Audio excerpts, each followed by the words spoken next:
Welcome to Find Your Fridays. Me, Lorene. How you going?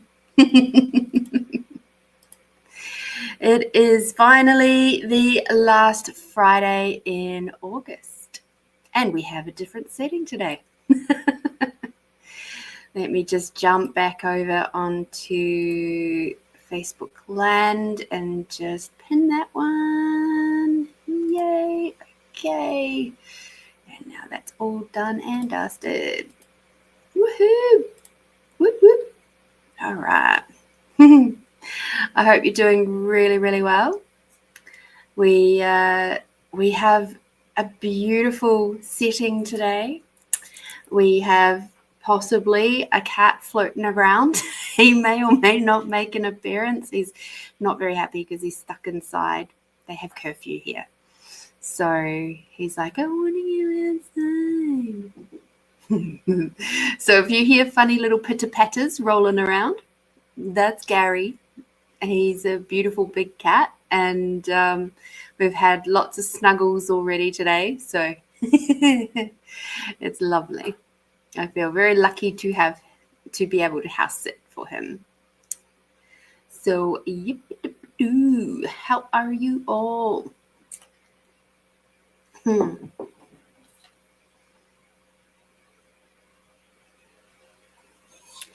The tea of choice today is chai.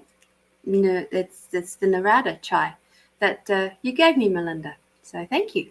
I love it.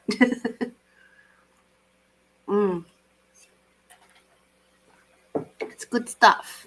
Absolutely good stuff. Let's see who wants to come and who wishes to come and play for us with the weekly reading today.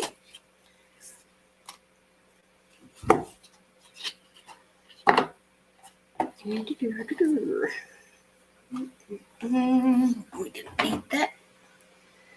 Oh, it's a little bit tricky being here because my workspace is a lot more short. So I have to try and condense myself down. Hi, Holly. Yeah, I've been good, love. Moving through lots of stuff.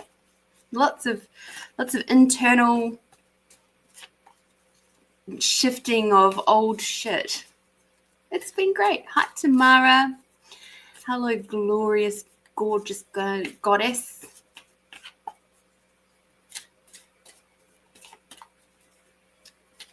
I'm a tiny screen? Oh, God. Nope, I haven't done anything different on my end. Everything's the same. I don't know.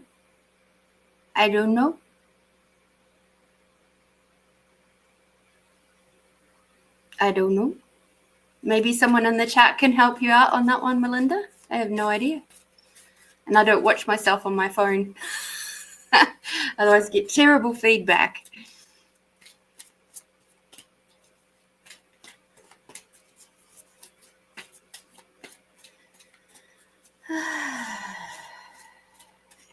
First through to D. Oh gosh.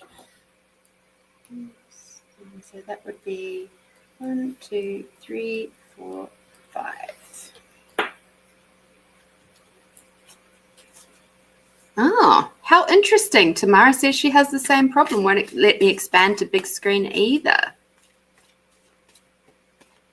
I have that problem sometimes with YouTube, like when I'm looking at it on my phone.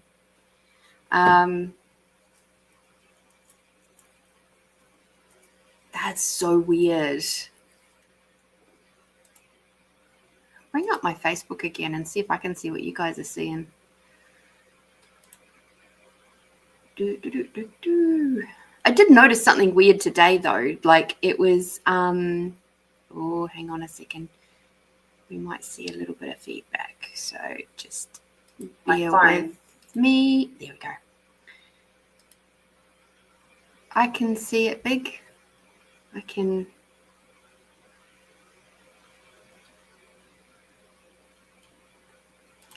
So I guess the question is, Are you guys coming through on my personal page or the business page? Because if I look at that on the business page, that's working just fine. If I jump back over to my personal page, so as in I was looking at my business page from my personal page, does that make sense? So let me have a look at what it is on there. Yeah, no, you guys must be looking at it on my business page simply because I haven't actually shared it over this live view because I'm awesome. Over to my personal page because I want you guys to see it on my business page. There we go. Cool. That's good to know. Hi, Debbie. Hi, Juanita. I can't help. I don't know. Maybe somebody more brainier than me can. That's right. I stopped streaming directly to my personal page because it was doing weird shit, and it was just, yeah, it wasn't linking up properly, and then people weren't seeing each other's comments and all that sort of jazz. So that's the other reason why I've directed you guys over to the business page more so. So you guys can have your little community chats and see what each other's saying and all that sort of stuff.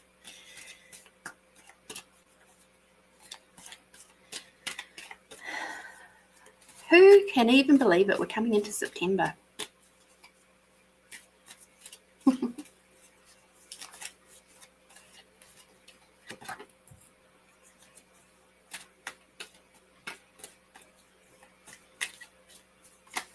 What have you all been up to this week? For those of you who have been up in Adelaide, did you catch any of the wild weather? For those of you in other parts of the country, what's the weather like in yours? And your chunk of the world? I know Debbie had a bit of wild weather today too.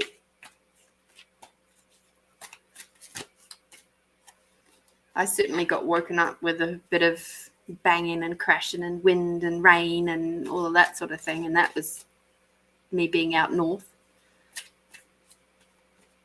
Oh, fantastic, Juanita. Oh, how did you do that, Tamara? You fixed it for yourself? Tell us so that Melinda can fix it for her too. Beautifully sunny in good old Queensland, eh? Nice.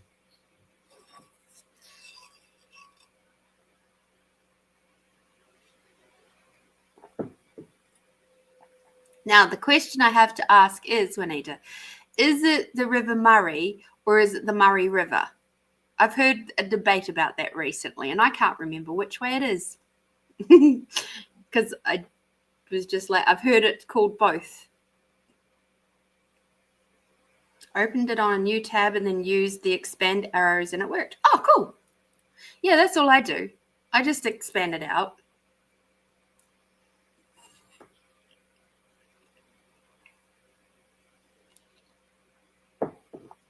Funny old things. All right, so let's have a look at this collective reading for the for our community, for the collective, from the 30th of August through to the 5th of September. So let us have a look, and then I will move into the next thing. Murray River. Okay, cool. Hi, Catherine. Your hair, Catherine, looks fabulous. I saw the post about that today. Tamara said, usually if I expand it like that, it fills my whole screen and I can't see the comments, but not tonight. Oh, how funny. That's hilarious. Absolutely hilarious. All right. So let's have a look at the collective stuff. I will be honest, I haven't had a look to see what we've got coming up. All I know is that we've had heaps of solar flares. We've got lots of planets that are lining up. I think there's 6 of them in there at the moment. in the Northern Hemisphere, there was the thing with the moon and the seven sisters. There's just lots and lots and lots going on as far as all of the planetary stuff is going on. So, oh, good. Yay, we're all back on track again. So, yeah, as far as all of that goes, there's lots and lots of planetary stuff happening at the moment. I haven't kept up with it all, and I'm very sorry about that. It's been an interesting week, very full on, lots of energies moving, shifting, changing, and of course with our dear sister, her energy, Tony, her energy's been with us all week as well, and we'll talk more about that after the collective readings. So,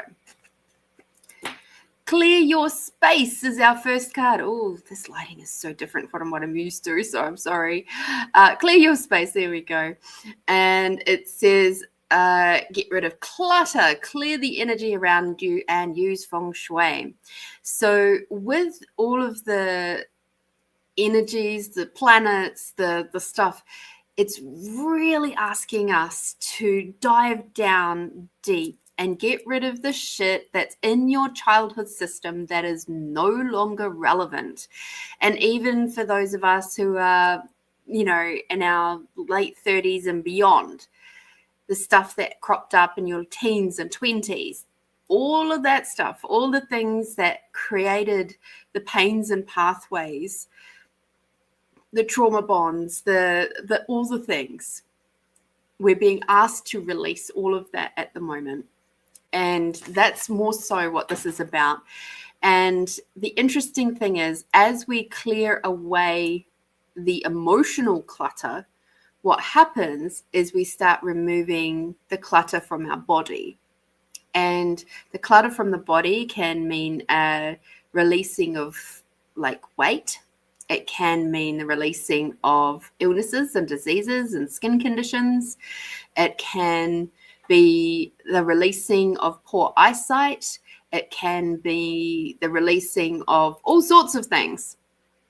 It can be the releasing of stress so that you're no longer losing your hair as much. It can be releasing the cortisol so that you're no longer getting as many pimples and things like that. So the emotional clutter is what they're talking about here. Now, for some people, releasing possessions is also related to releasing emotions. And one thing I will say is that as you release your possessions, I highly, highly recommend using the Marie Kondo thing of thanking those possessions, especially the harder ones to release, the ones that you've had more things to do with. Like, there was a beautiful client who reached out to me this week, and she said to me, as a healing client, and she said to me, if stuff holds energy and that energy is no longer a part of your life, is it going to be blocking you from being able to, break through into this next section of life if you're still holding on to this old energy? And I was like, well, what's your awareness? Because we all know what we think, but I just wanted them to be aware of what they think. And then she's like, absolutely, this is like the high heels from my 20s and it's no longer a part of my life. I'm not going out partying anymore and out to the clubs and pubs anymore, and no longer necessary. And I was like, cool. Thank each of those pair of heels as you go for the fun times that you've had. And the reason why I love this tool, thank you, Marie Kondo, is because what it does, and I've used it myself when I've come across things that I've really kind of didn't want to let go of. It was like my very first Kathmandu jumper, and I'd got it when I was 18 years old, and I only released it probably about 6 years ago now. So it lasted a good 24 years. I had lots of emotional attachment to that particular jumper, and but it was time for it to go. I was wearing holes in the elbows and things like that, and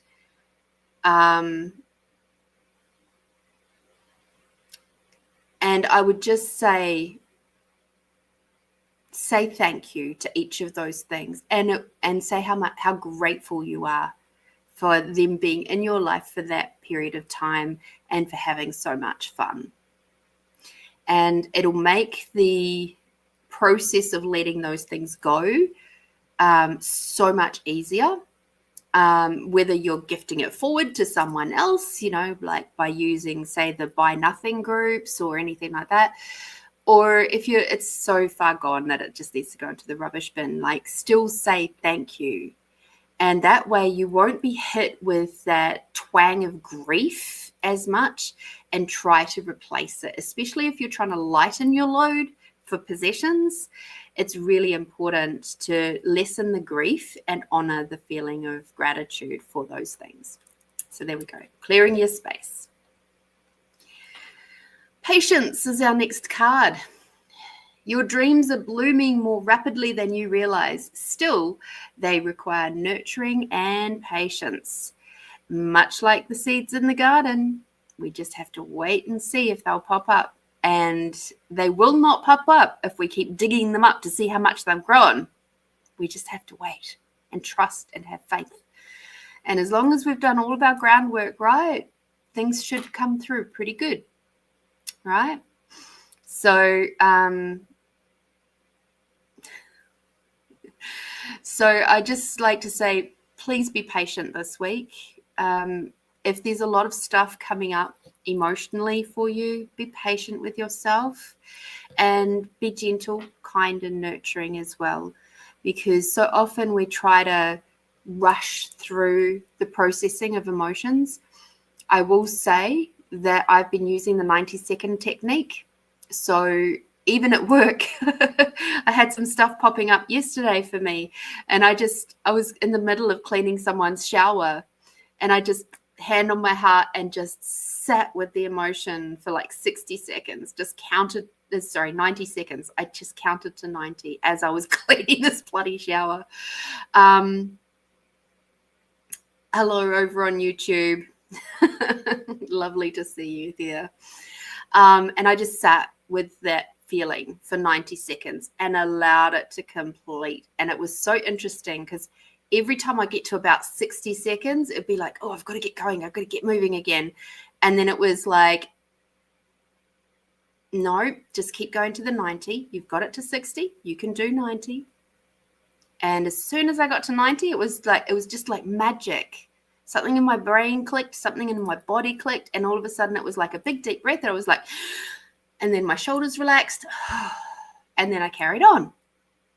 And then the next little wave popped up a little bit later, and I did it again. And luckily I was moving very quick through my job that day, so it didn't matter if I took out, a minute and a half here and there to do some processing. And that's the thing. You can have so much more ease, especially if you're somebody who has a little bit of anxious attachment style or something like that floating around. If you take that 90 seconds, you allow your brain, that's a good old neuroscience coming to play, you allow your brain the chance to settle, to go, oh, I'm actually not in danger. And the other cool thing about the 90-second technique is that you don't have to breathe. You can just count to 90 as you're feeling the feeling. And you just stay present with the feeling. You count to 90, and then all of a sudden it's just like, okay. And it's such a gift because it stops you from spinning out and coming up with all these crazy scenarios, and like you can actually see things way more clearly. Because when you're spinning out, the hardest thing to do is to breathe, because your brain is just like going, I'm in danger, oh my god, cortisol, adrenaline, oh my god, she's in danger, let's go.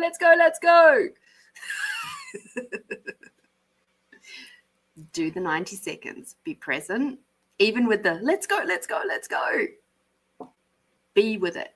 90 seconds, and I guarantee you things will shift.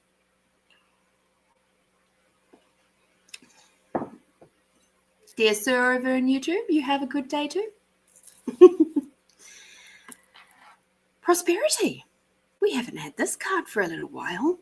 Your material needs are provided as you follow your intuition and manifest your dreams into reality. Now, as we know, money, prosperity follows joy. And I'm not talking about my grandmother, although she's very prosperous too, but that's because she follows her dreams, her passions. Okay? Yes, my grandmother's name is Joy. So when we say money follows joy, I would actually say even deeper than that, prosperity follows peacefulness. It's like when you're peaceful within yourself, when you're using the 90-second technique, when you're using other healing modalities, when you're doing good nutrition or the nutrition that your body requires. And I don't believe like there's one meal plan for everybody. Some people require different things and like a different ratio of things than others. And that's why like I don't believe in going, everybody should be blah, because it's not going to work for everybody. Because each person has different stuff going on. We've all got different DNA. We've all got different strands and origins and all sorts of things. So good nutrition for what you require, awesome. But most importantly, be kind and nurturing to you. Soft and gentle. Loving on yourself first and foremost. And you'll find that this stuff, this energy will start coming to you with a lot more ease. And you'll find solutions where there weren't any before. And that's something that I managed to work through as I became more and more peaceful over this month. I was then able to come up with a really awesome solution for some prosperity at work that helps me be more prosperous. So, and I couldn't think of it before because I wasn't peaceful before, because I only had my little blinkers on because I was like this and seeing only one little way. So just know that as you continue to do your work, as you continue to do your shadow work, as you continue to be kind and gentle and soft and nurturing to yourself, as you continue to do the hard stuff of looking at those old traumas and doing your inner child work and dealing with your cranky, tantruming teenager self and all of those sorts of things, and there's more and more peace coming in, it'll be easier for you as you're doing more of this decluttering, okay? Now, this is a really good, healthy, like healing reading today, because the last one is about creative writing.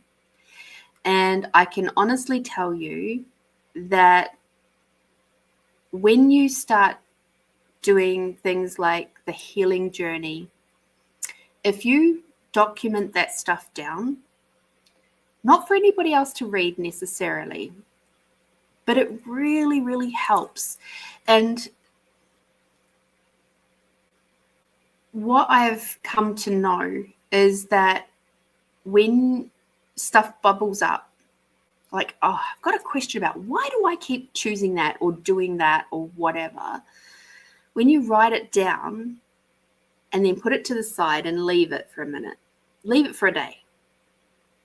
Or you can even ask somebody else to ask you a couple of questions that might be related to that thing, if you have somebody that you trust to do that with you. Then you can, it will flow, and you'll get way more clarity about where you're at, why you're choosing what you're choosing. That sounds wonderful, Juanita, that you haven't stopped writing. I love that. Absolutely love that. I had, for myself, journaling for me stopped when I was about 15. And that was because I had an incident with my mother where she tried to find my journal and read it. And I felt it was such a huge breach of trust. It's like, this is my personal private thoughts. How dare you? So I just didn't. I just stopped. From that moment onwards, I just stopped, and I didn't trust my mother as much anymore. And it was a reflection of how she didn't trust me.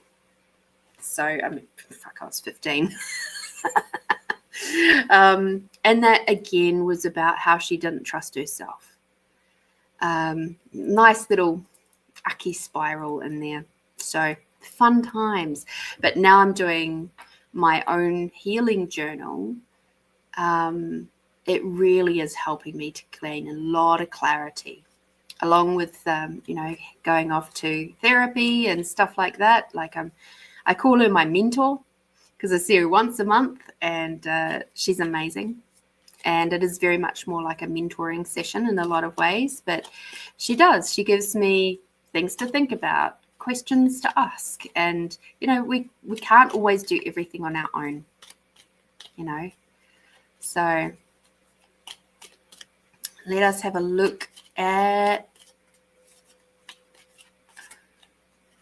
our yummy card. Cool. Dream. What dreams do you guys have? And I mean, like, as in, I would love for you guys to put this in the chat, okay? And this is about, we've spoken about this in little bits and pieces over the years. If money, time, age, health was not an issue for you at all, what would your ideal life look like? If resources was not an issue, because money's not an issue, right? What would you choose? Where would you be? And I'm sorry, Juanita, you've had that experience with people, breaking into your trust. That's not cool. Not cool at all. And again, look at the different sides of that. Why did they feel like they had the right to do it? And also, like, why is not a great question, but also look at where you were. So I'm going to come back to the dreams thing in a minute. But have a look at where you were not feeling very secure within yourself, and maybe you didn't have enough boundaries. As a teenager, you don't. They're just they're out the bloody window.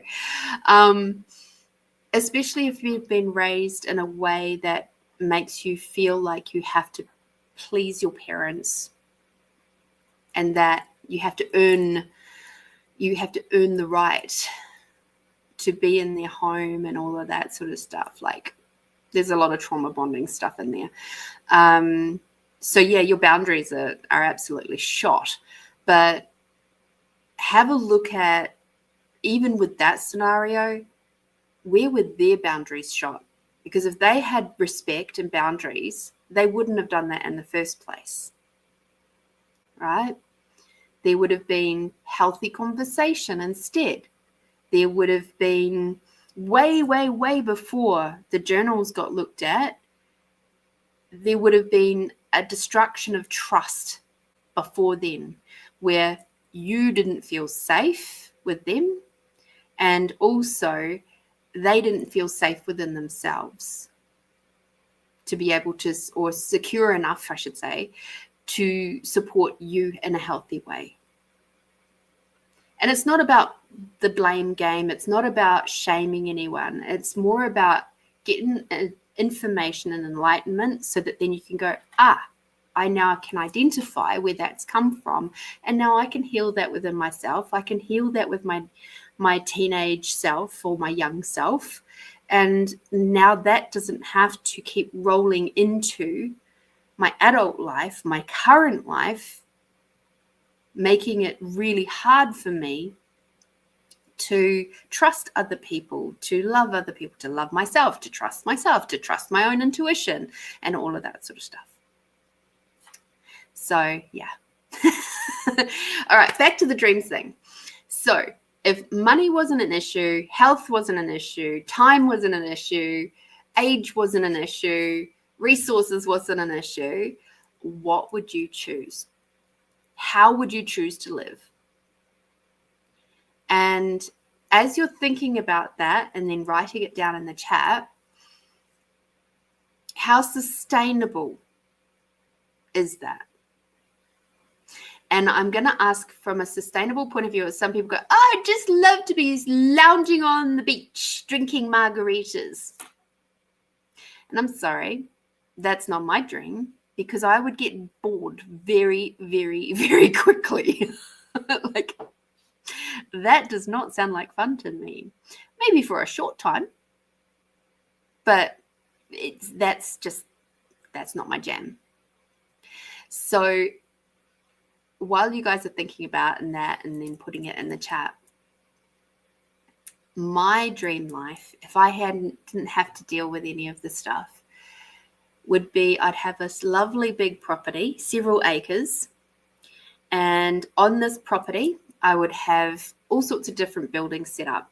And if any of you have been out to Riverdale Spiritual Centre, that's a beautiful setting. And it's actually backs onto a retirement village, so nice and quiet. And something not the same as that, but similar, in that there would be beautiful forest and creeks and ponds and various buildings, including my homestead, hopefully with a lovely, amazing partner to share that with, where it's built. My homestead would be built in a U shape, and it would have this gorgeous big garden that I don't have to take care of. I have a gardener because I have all the resources. And it would not necessarily have grass as the ground cover. It would be herbs that you can walk on, and so they would smell nice when you walked on them. There would be beautiful smelling flowers, because I love flowers that smell beautiful, especially the old school roses and things like that. Old school roses, old school carnations, all that sort of stuff. It would have swinging chairs set up in a circle, and there'd be a lovely big brasserie in the middle, and the house would be split into sort of half would be my side and the other half would be my partner's side, so that they would have their own private creative spaces and whatever that entails. If they're into mechanicking, then it would include a big mechanic shed. If they were into music, then it would have like soundproof room for playing music with the band or by themselves or whatever. If they were into jigsaw puzzles, I don't know, art, whatever it might be, they would have their own private space so that they can create. The middle section would be our combined meeting spaces. So it would have like a big, beautiful lounge and a big kitchen and stuff where we can meet and join in together and come in together. And then my half would have my areas where I can create, where I can do my arts and craft and have my healing room and have a shed so that I can do the woodwork that I wish to do and all that sort of stuff. That's one part of the property. Another part of the property will be where there are training areas and retreat areas where people can come and stay there for several days. There would be places if people wanted to come and like do retreats and things like that, but they wanted to camp. So if they want to do tent camping or caravan camping or whatever, there'd be a space for that too. And it would just all be very calm. Part of the training would be helping young ones and people who are wishing to come off the streets, helping them up, giving them skills, giving them showers, giving them a place to be able to get their resumes together so within this property, there'd be skills around gardening and sewing and like the home ec type stuff, so they can cook nutritious food. They can learn how to grow their own food. If they're into, for example, somebody who's into mechanicking and stuff like that, well, then we would have a job for them looking after the machinery. And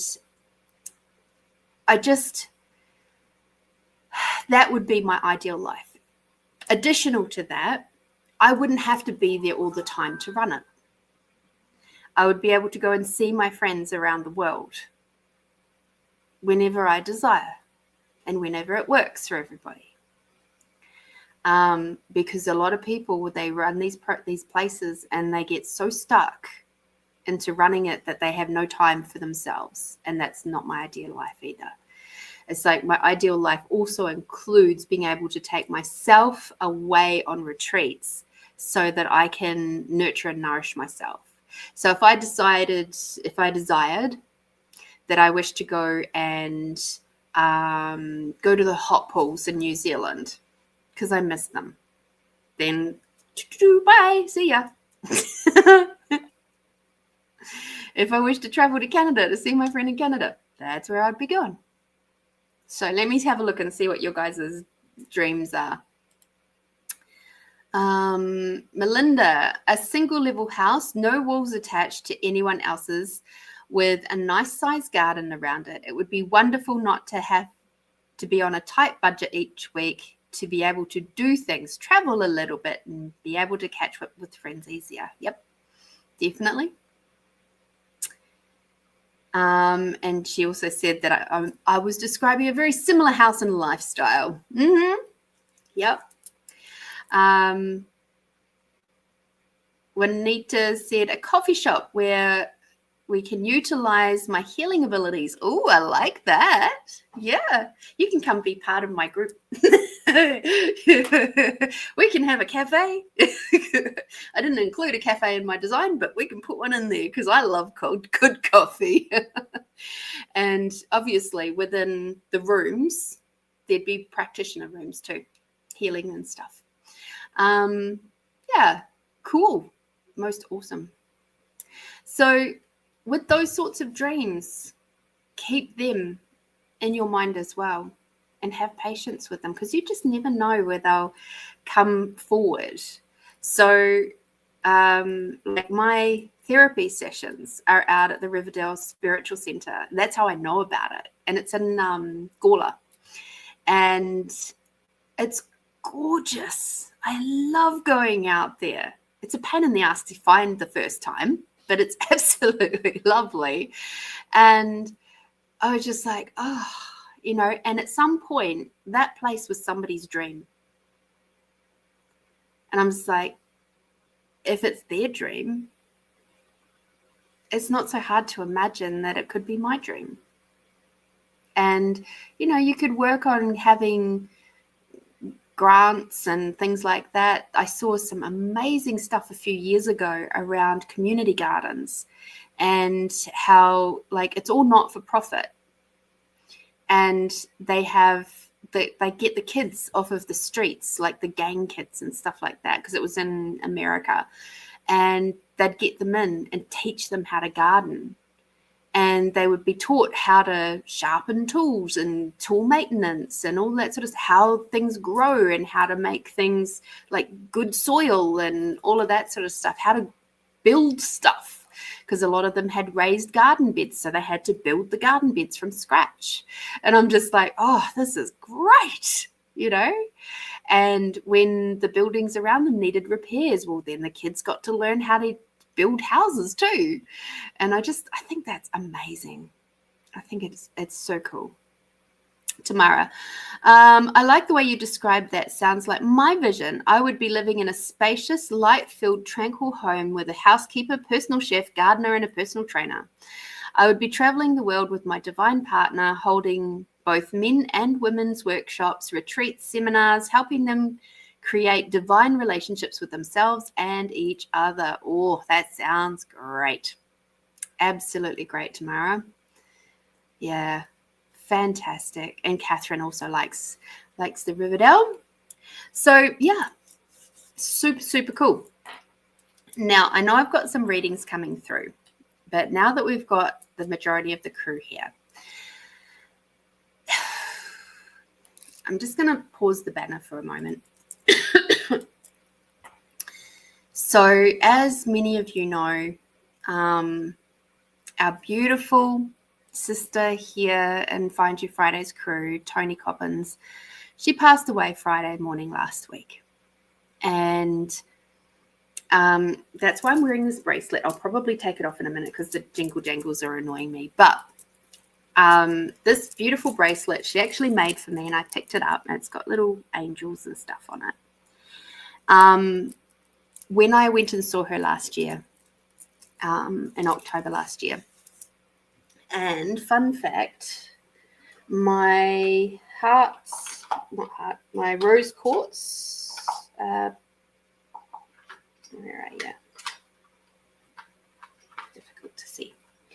My rose quartz pendulum, all right, actually has one of the beads. Ooh, there we go. One of the beads from this bracelet on it, because she made it just slightly too big for me, and so I transferred one of the beads from my bracelet onto here. So even if I'm not wearing the bracelet, Tony is still with us every single show. And so I'd like to just take this opportunity to have a moment with you guys and with her. I've prepared a little something, and there's a candle in the background for her. So yeah, enjoy.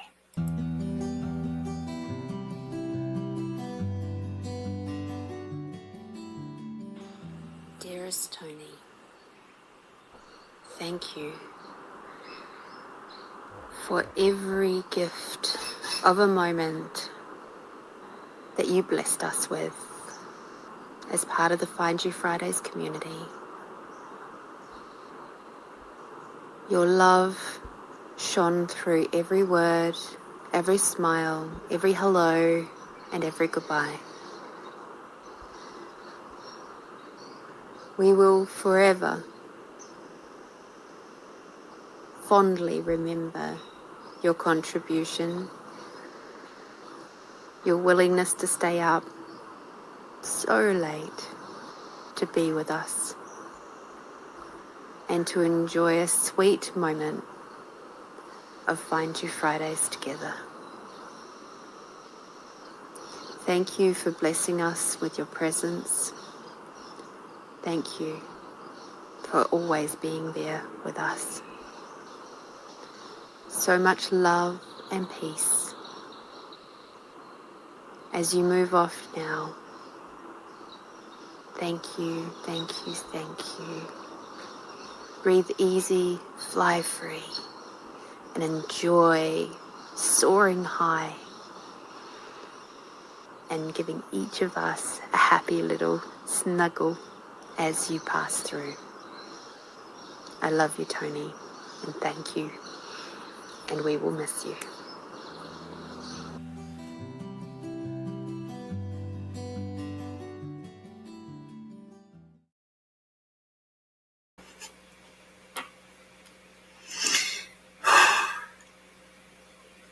Yes, Tony, Tamara, she is here tonight. And I know she is. Her funeral's actually tomorrow, and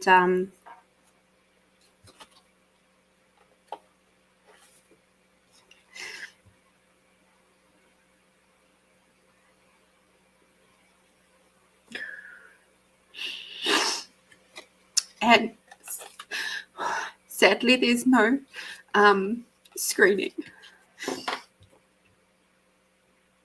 They're not going to have it's live streamed. So I felt it was important.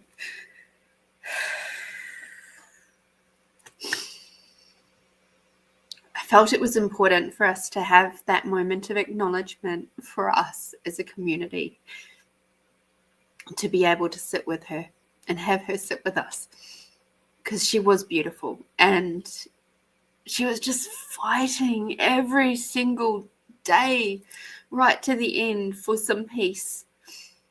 So if we can learn one thing from her, is never fucking give up. Even when your body is nearly out the fucking door. Never give up. Never give up on the peace. Never give up on doing your best to be a contribution to others. And always, and love, be big love. Yeah. So I felt her with me all bloody week. And I've been like this a lot this week because of it. But it's tears of love, it's tears of gratitude, it's tears of relief, because I know how hard it was for her body as she was struggling to breathe because she had emphysema. So yeah, and so if you didn't know, she was only 54 when she passed away. So yeah, I wish they were live streaming it. She'd made so many friends in other places around the world, and it would have been lovely to be there, but unfortunately not. So 'tis what it is. Anyway.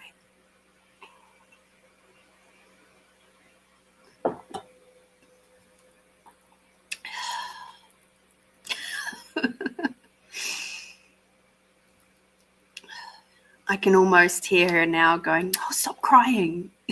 Oh, I accidentally unplugged the other light bulb. I'm going to have to go fix that. Right. While I'm going to go and fix that, did you know that I am now doing this again?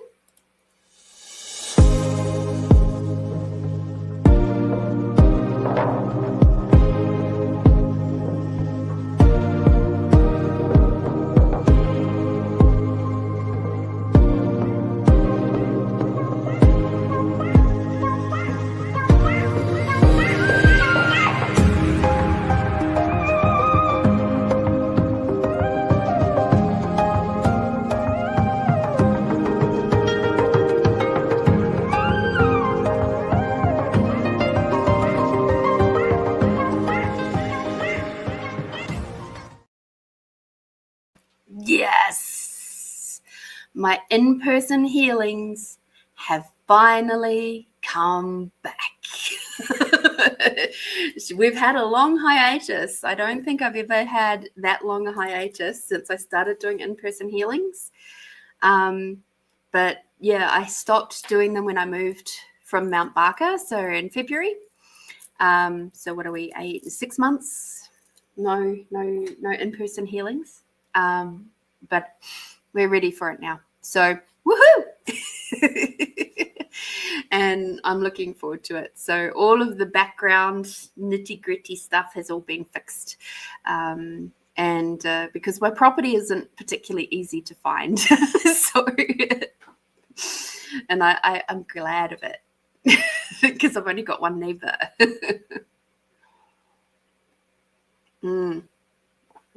Yeah, she was only 54. It's pretty tough. Pretty tough stuff. So as you guys know, I've had a lot of that sort of death energy floating around lately, and I'm like, whoa.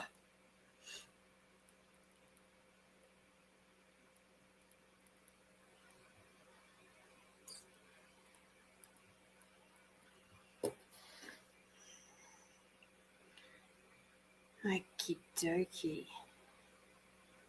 Oh, apparently they had hail up where Tanya is. Where was she? I think she's up in the Barossa. So they had hail up there too. I had lots of hail here today. It was bouncing in from the gutter on the internal, like it's sort of an internal-ish gutter, and it just kind of bounced in and straight down onto the inside of the cupboard area. It was so funny to watch. All right, Tamara, darling, what is your question?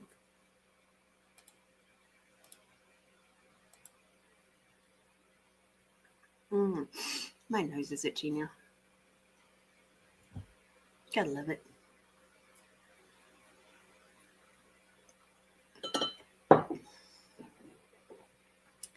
So while I'm waiting for Tamara's question to plop up, let's see what cards she wants to play with. That's a good question.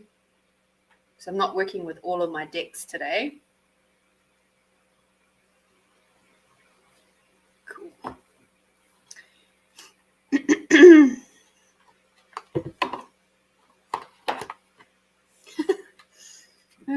So open and free. Whatever you'd like me to do, please.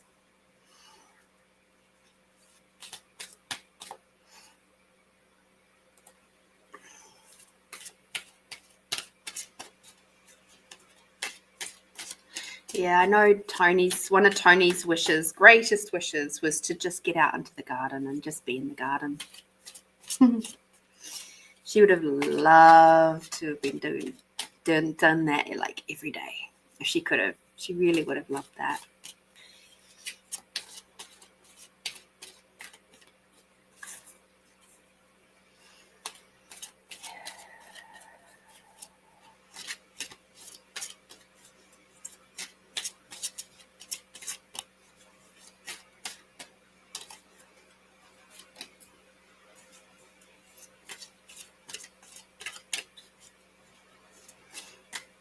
She had a good life though, man. She was always up for learning something new. Always. I'm like, God, that's something to be admired as well, you know. I am a bit bummed that there's no live stream. That's okay.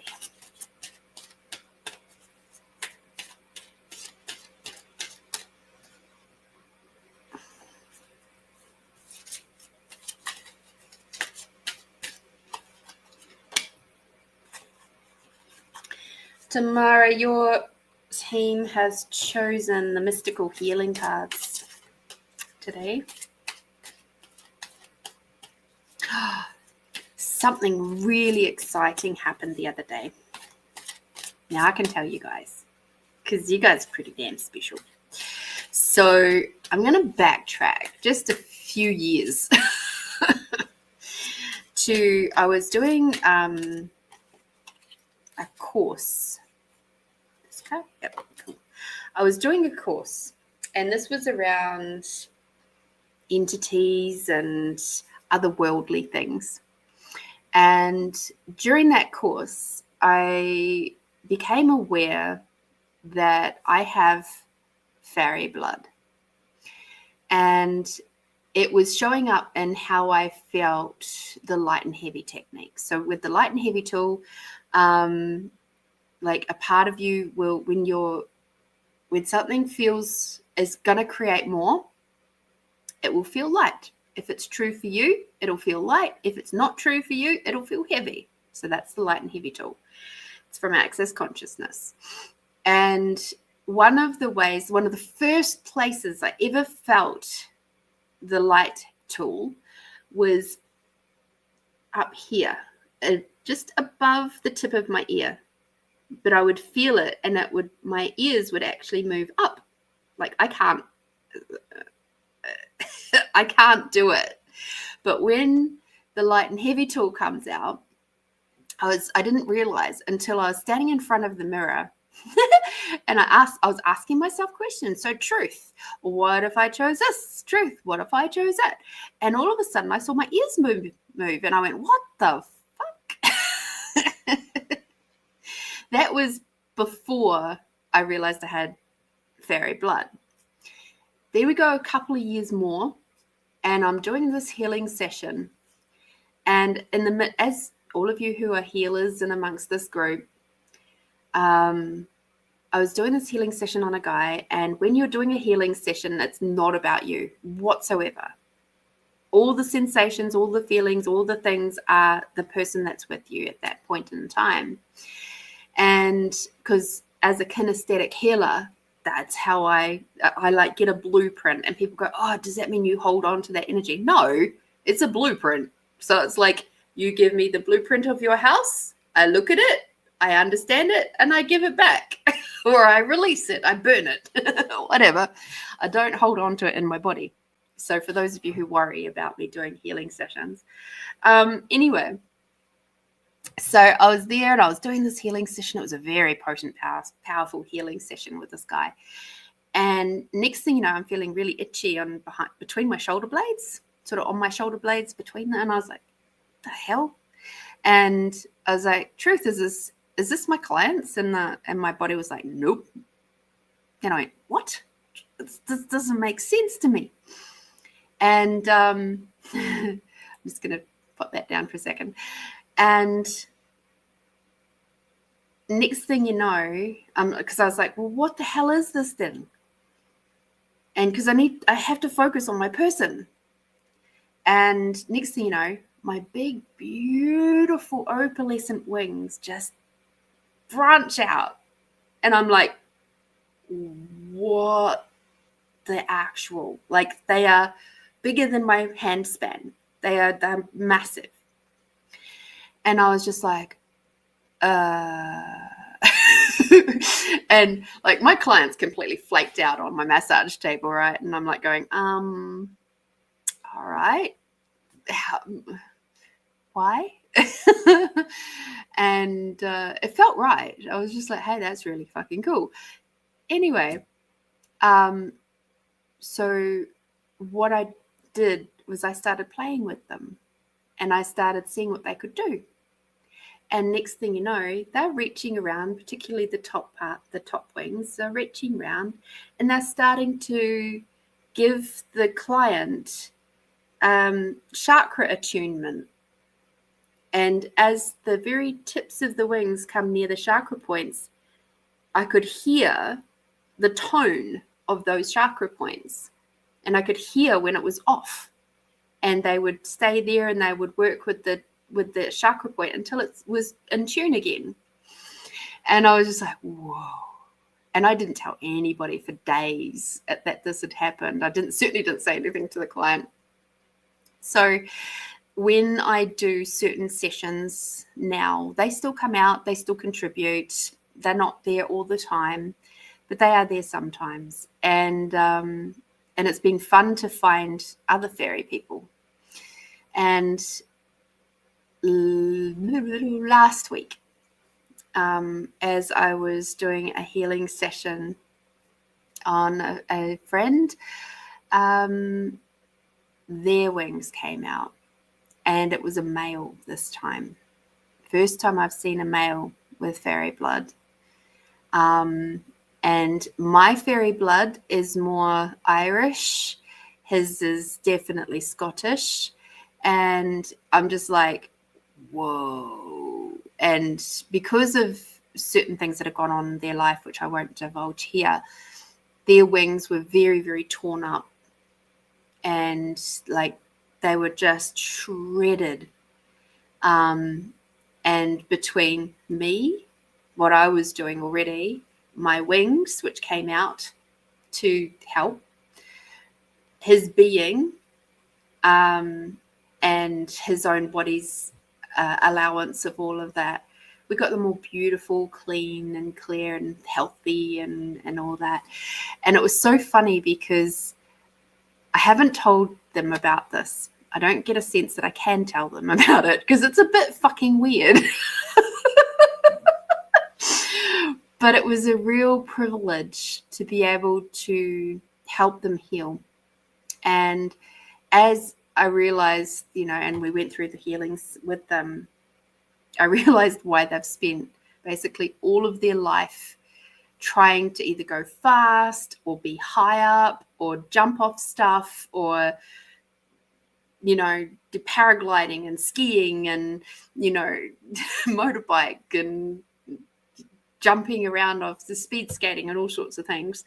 And it's because intuitively he knew that this is a part of who he is, and he's trying to reclaim that feeling of flying.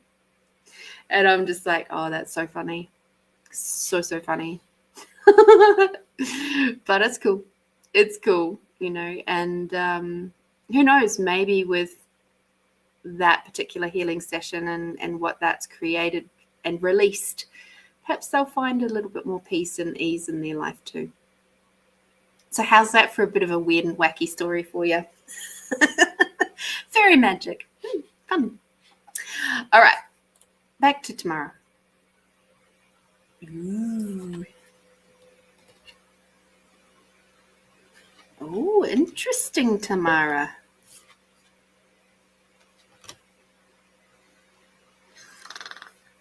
Gonna have to read a couple of these ones, I think.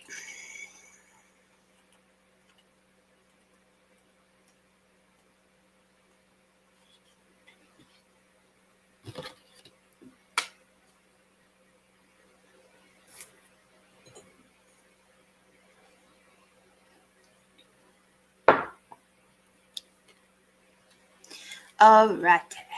So the first one that we've got here is transform anger. Use your anger as a catalyst for change.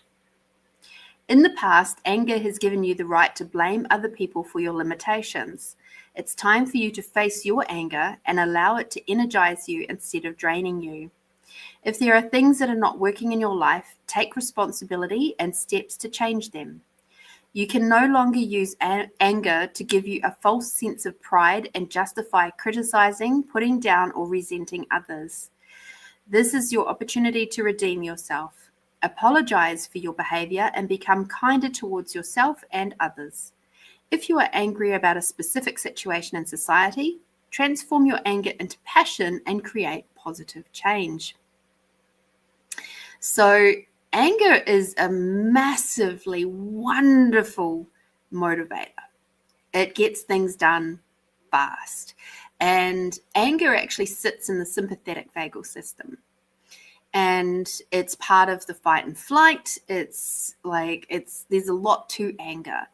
And when you learn, funny, this actually matches up with the book I'm reading at the moment or listening to.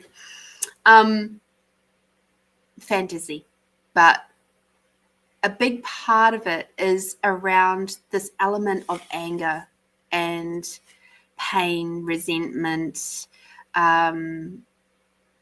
grief, anxiousness in some ways too, but the anger about being treated a certain way and also being very, very frightened about what their capacities will do to other people if they release them. But in fighting them and resisting and reacting to the anger, what it's doing is preventing them from having control over and being able to use that anger in a really refined way. And that's what this is all about too. So if I know that you've been doing a lot of self-healing and self-work over the last few months, as I have, and some of it has been around anger. So what if you can use it? If you have a look at that card, she's actually got a kite underneath her arm. What if you can use your anger to help you get the energy up to fly, to launch your projects, to take your business to the next level? What if you can use your anger in a really beautiful way where it's like, I'm going to use this to speed my actions up, my movement up. I'm going to use this to get me, through the tasks that are really fucking boring. I'll be angry about them, then I'll be able to get through them quicker. And that's using it in a conscious way. When you see it as more of like a fiery belly type energy, rather than something to feel shame about or ashamed about, you can be really, really pragmatic with it. And that's really cool. So be aware of where you're letting the anger run roughshod and out of control. It's not always about making peace with everything, because things are going to make you angry. Stuff that's happened in the past is going to make you angry, and until you process it. But also current, I love when they're talking about even current social situations. That too can make you very angry. Us here in South Australia, we have a big reason to be angry right now. There's been a lot of changes in law, in the lovely lawmaker system, which is very fucking scary. There's a lot of people that are really upset about that, and justifiably so. So use that very, very potent energy to move things forward, to help you to create those boundaries. If you're running a bit wild and free, it's like create those boundaries, and you can use anger to do that. It's like it makes you strong and determined. And I'm not talking about barriers. Remember, boundaries and barriers are very different. So it's like, no, you will not step over that boundary. Thank you. This is my deal breaker. That's done. That's it. It's a very different energy. A different way to use the energy. Because we think quite often of anger as being really out of control, but you don't have to be. Followed up with this card. There we go. Develop stronger concentration. Become more detailed and effective in all you do. Acute concentration enables you to think in a cohesive, harmonious way. By learning to deepen your concentration, you will be able to delve into more profound understanding of life, make better decisions, and effectively work with life-changing, healing, and spiritual processes.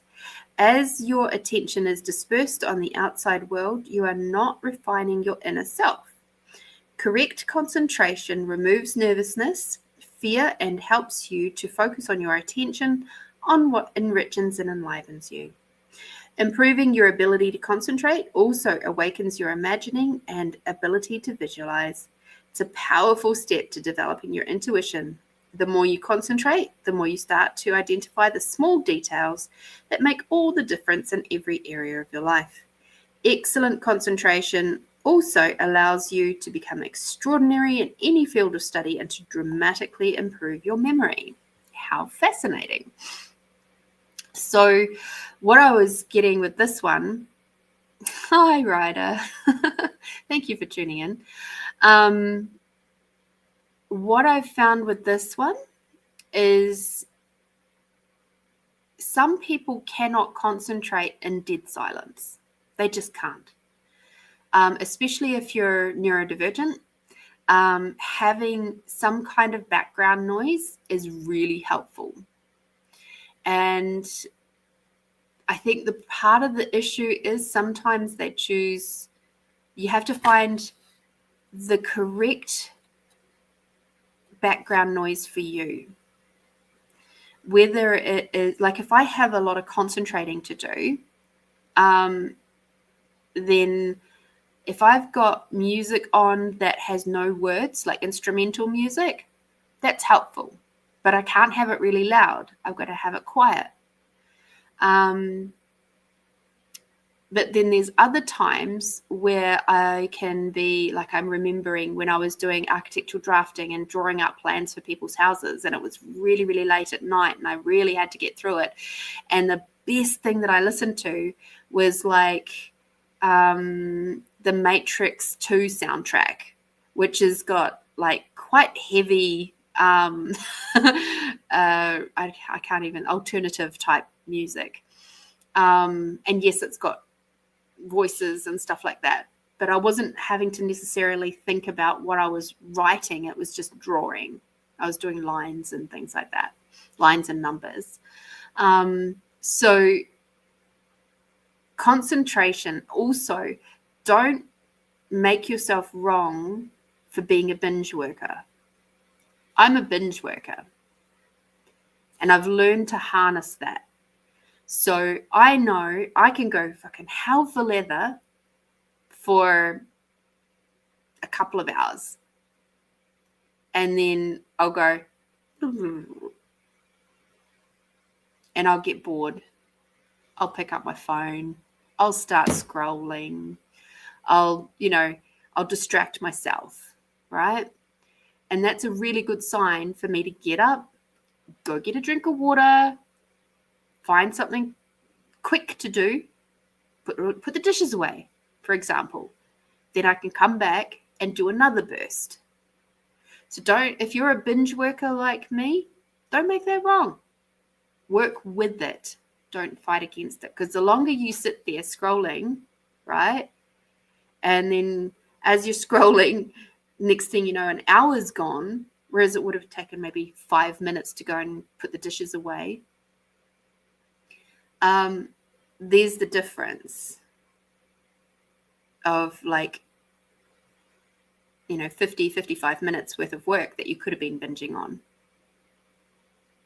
Because as we know with the neurodivergent people, you get nice and hyper-focused until you're not. So use that to your advantage, okay? Oh, we like this one. We've had this one a few times now. I don't even really need to read the book on this one, but I will because it's nice. All right. Your spirit team is asking for you to talk with them a little bit more. So you are being guided in a new direction. You are never alone. Your guardian angel is always here for you, protecting you from harm and guiding you by creating images within your soul. Ooh. Pay attention to your dreams. That's what I was just getting there. Your angel knows the best path for you to follow and is trying to guide you in a new direction. Oh, by the way, the angel that they're talking about here is you. Nudge, nudge, wink, wink. It's your higher self when they're talking in this way. So this path might be different to what you envisaged, but if you are willing to trust, you will be gifted access to a diverse world of possibilities, which will lead you towards the most beneficial experiences for you and others. Your guardian angel, yourself, your higher being, is trying to help you become more kind to yourself and others. It asks you to spend more time in meditation and prayer, focusing on understanding more about your higher nature, in particular, what is eternal and truly meaningful for you and the world, as opposed to what is transient. So the funny thing with that one and the higher self is, if you read any of Dolores Cannon's stuff, or if you've ever had a QHHT session, and there's the part of the session which comes second, in the second half of the session, where it's talking to your higher self, your subconscious, whatever, and it will talk about you in the third person. So it'll be yes, well, Lorene needs to know or requires to know, whatever, however they say it. Or she requires to know. And this is why I showed her. And it's the funniest thing. But this is what it's talking about. We talk about it as our guardian angel in this instance. But what I actually get for you is this is your higher self is trying to talk to you. Your spirit team is also around you. And I know you speak to your spirit team fairly regularly. So that's cool. But are you listening to your higher self? are you tuning into your truth of what is coming through for you? Because that's probably where the little crinkle is happening at the moment. It's like sometimes we farm out the information to others a little bit too readily. And it's like, okay, come back to self. Do your muscle testing. Use your body as a pendulum. Do the light and heavy, whichever works for you. Like, just tuning in with your feminine energies and all of that sort of stuff. Like, there's so many ways, especially as women, that we can like tune in with our bodies, and it's so fucking cool, right? So you were just thinking about building a stronger connection with your higher self. It's not something that I've spent enough time on. Yeah. So that's what this card is all about. Okay. So along with the anger, what if the anger is also a part of this fiery energy, your potency, which your higher self is trying to show you? You are way more divine and way more potent and powerful than you give yourself credit for. And in tuning in with your higher self, you'll actually get that information and that confidence and that knowing of, I know this. And it was like, I remember when I was, it was years and years and years ago. And I had a moment of self-doubt around business. And I was like, I don't come from business background. I don't know business as such. And blah, blah, blah, blah. It's actually untrue because my parents were building contractors. They were plasterers. So they had their own business and stuff. But that all folded, when I was about 6.5. Which is why it doesn't readily come to mind.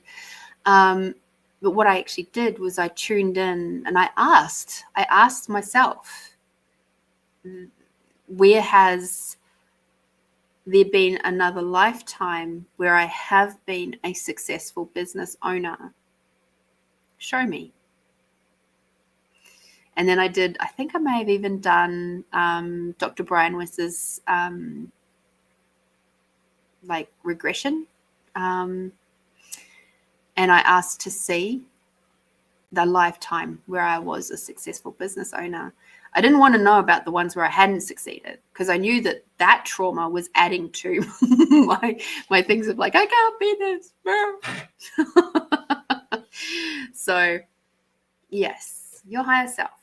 And I mean, it is linked in some ways to your Akash. But the Akash is more like, it's just the record keeping. Yeah. So it's sort of that, but not. It is more so the being that you are, that created all your soul agreements before you got here with your mum and your dad and God knows who else. So Tamara, you said, I've been carrying around some frustrations about learning all this stuff about sales and marketing and building my business and having nothing resonate with me. On the flip side, I've come into a place of acceptance this week and about just following my own knowing, coloring outside the lines, if you will. Cool.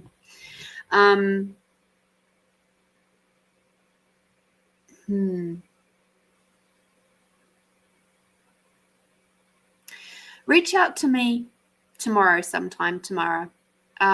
There is, and I'll talk to you about something that may or may not contribute.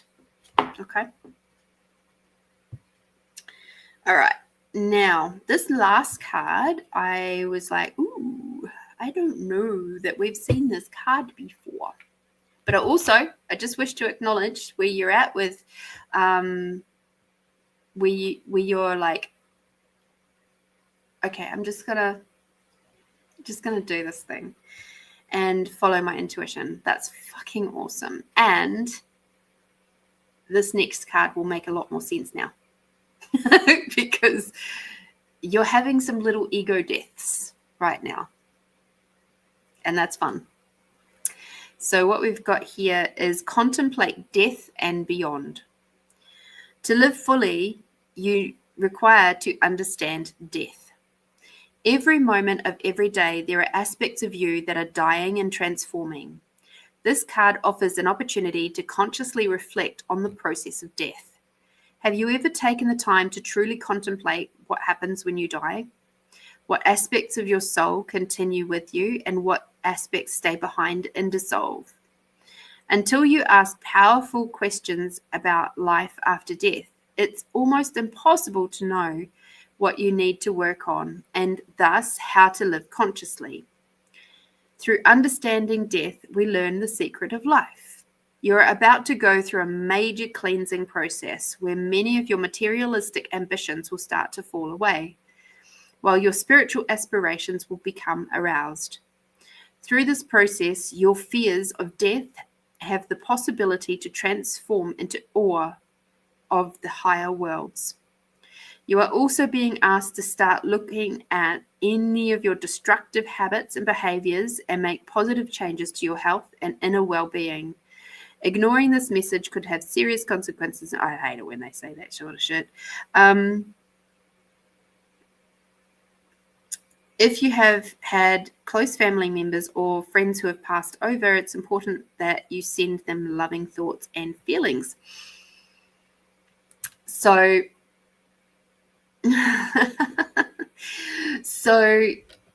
as I said, it's little ego deaths.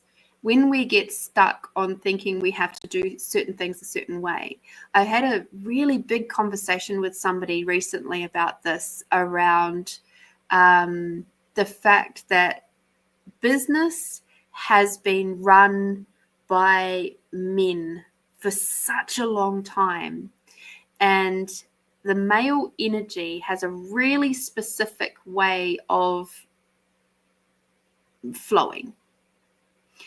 And when you're a woman who's in the healing, intuitive side of business, you can't do it the way the men do it. If you have a business that is more masculine, sure, the male way of doing things is probably quite good. But if you're feminine, doing an intuitive, a healing, that sort of thing, the masculine way is just not going to work. And so, yes, you do have to, quote unquote, color outside the lines, because the whole point is you have to do things your feminine way and the way that works for you. And because until you do it that way, you're going to fight against it every fucking day. I've done a $5,000 business mentoring program a few years ago. I didn't complete it because I paid the money, but I didn't complete it because it was so masculine in its approach. They also told me to not have a podcast or a YouTube channel. Yeah.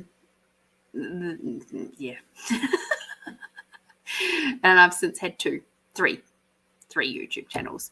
But anyway, so that's what I mean. It's like they're all about the ROIs and blah, blah, blah. And I saw a video from Gary V this week where he was talking about income, and he's going, if you're on $57,000 a year and you love your life, that's more important. He said, because I've met people who are on a couple of $1 million a year, and they absolutely hate their life. So you've got to do what makes you happy in the way that makes you happy. And I'm like, fuck yeah. And so little things like being told one of the masculine ways of doing things is being told that you should only ever offer one thing, do one thing and do it really, really well. And while that does have some validity, we require variety, because otherwise we get bored. And that's part of our nature, right? Because as women, we are built for consistent change. We are built for monthly cycle change within our bodies. We flow and change with the people around us. And so we are very, very adaptable, and we're very good at managing lots of things at once. And so we kind of require to have a business that has at least a couple of different things going on, so that we can, like, even if you get one launched with another one in the wings waiting to go, it's really important for us to keep feeling enthusiastic about our business. Okay. So yes, I'm still paying off a masculine business coaching that I will not finish nor use. It took me 3 months to get into 12 months for me to realize that it felt gross. Yeah.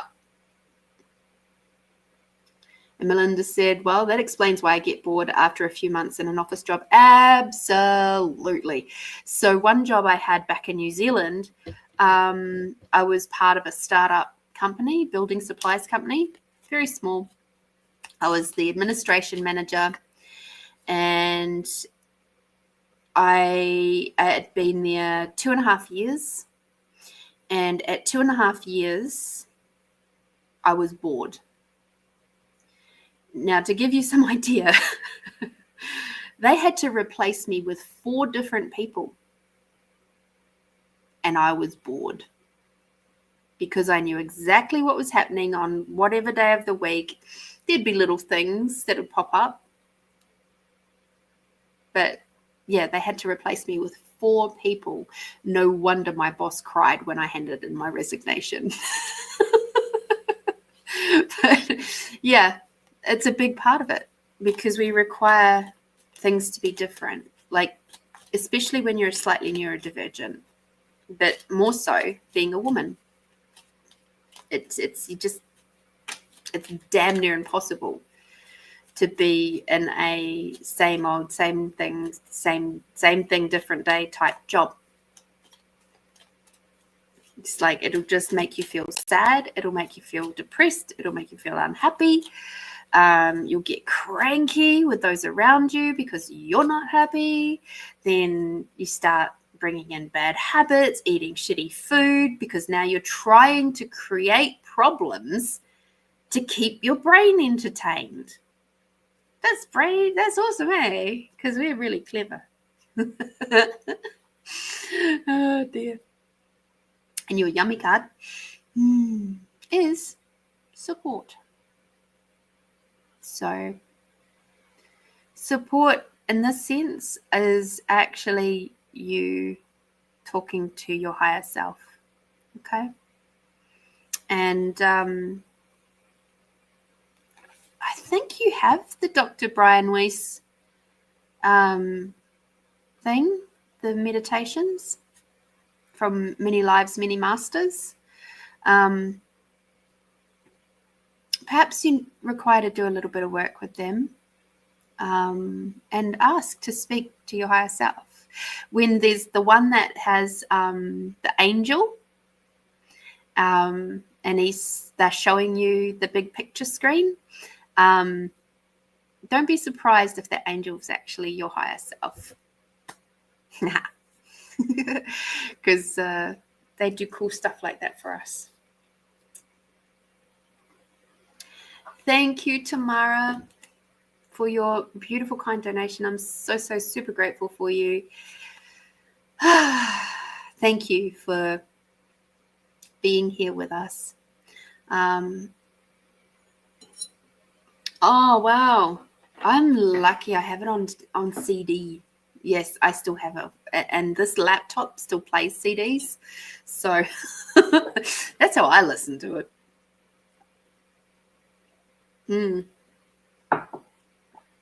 That's a bugger. But you might find I have tapped into probably about 5-ish years ago. Hang on, 2025, no, 7 years ago now. I did tap into Dr. Brian West online, and he has audios that you can download. So maybe see if you can get them that way again. And if I recall, they weren't too terribly expensive or anything. Yeah. Thank you again, Tamara. Super grateful for you. Jumping back up to Ryder. Did I do something with my hair? Thank you for saying that I look great. And I'm giving off the best vibes. Isn't it lovely? See? Over on the YouTubes. How cool is that? Oh, dear. So, no, just different lighting. But thank you for the acknowledgement, Ryder. That's beautiful. How's things in your corner of the world, Ryder? How's the weather been? It's been windy and hail here and rain.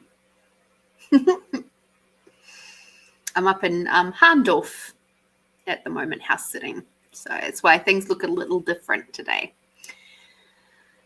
I'm grateful for you too, Tamara. Thank you. And you said, been thinking this week about utilizing my higher self and my future self to help guide me forward. As always, beautiful confirmation. So thank you. Ryder, wet. Yeah.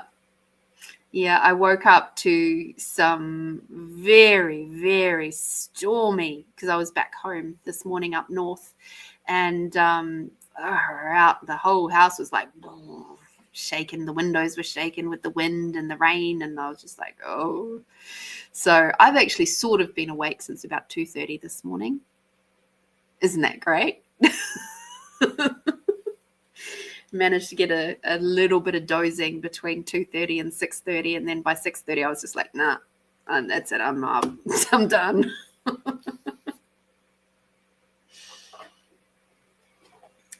And that's all right, because I had to finish packing and coming up here anyway. Juanita, my sweet.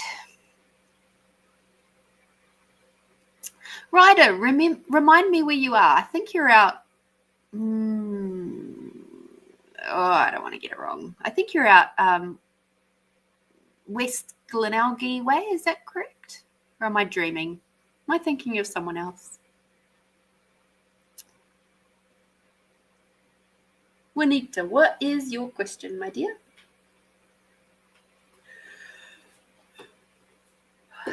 There's your team. Yeah, that's what I thought. Glenelg.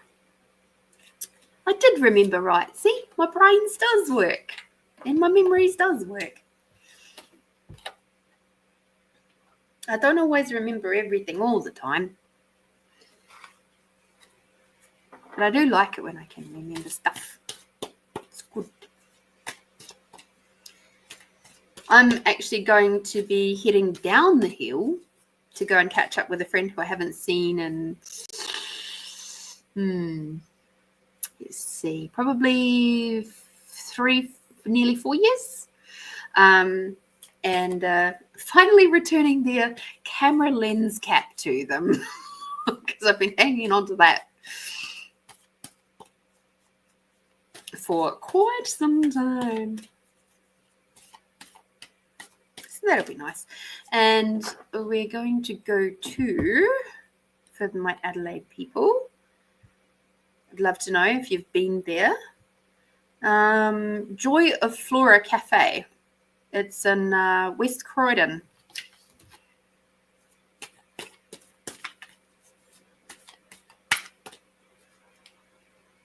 Okay.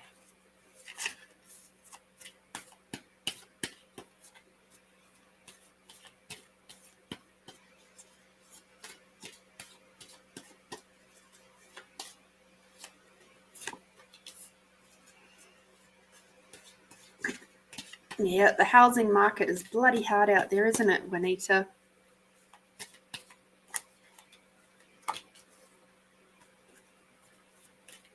Ah, truly, Melinda. Close to your sister.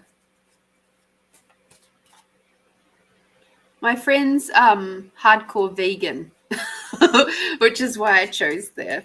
I was like, and because they're in sort of ish that area.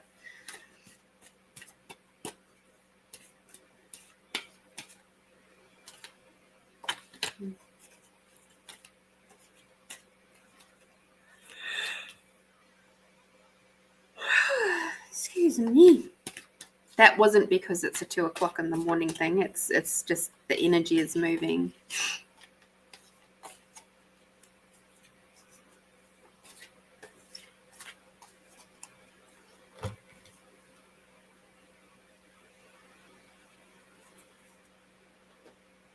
Okay. So we've got the secret language of color cards that have come through. Oh, Paul. Hi, darling. You're at the beach, Wildwood, NJ. Is that New Jersey?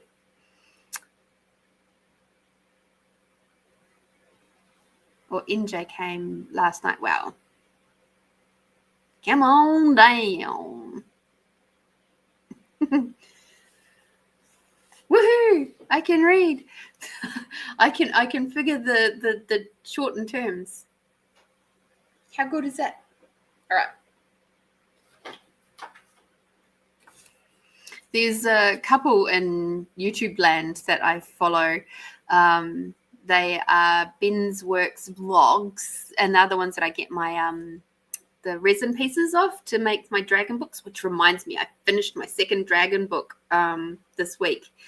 And I'll show that to you guys next week when I'm back home.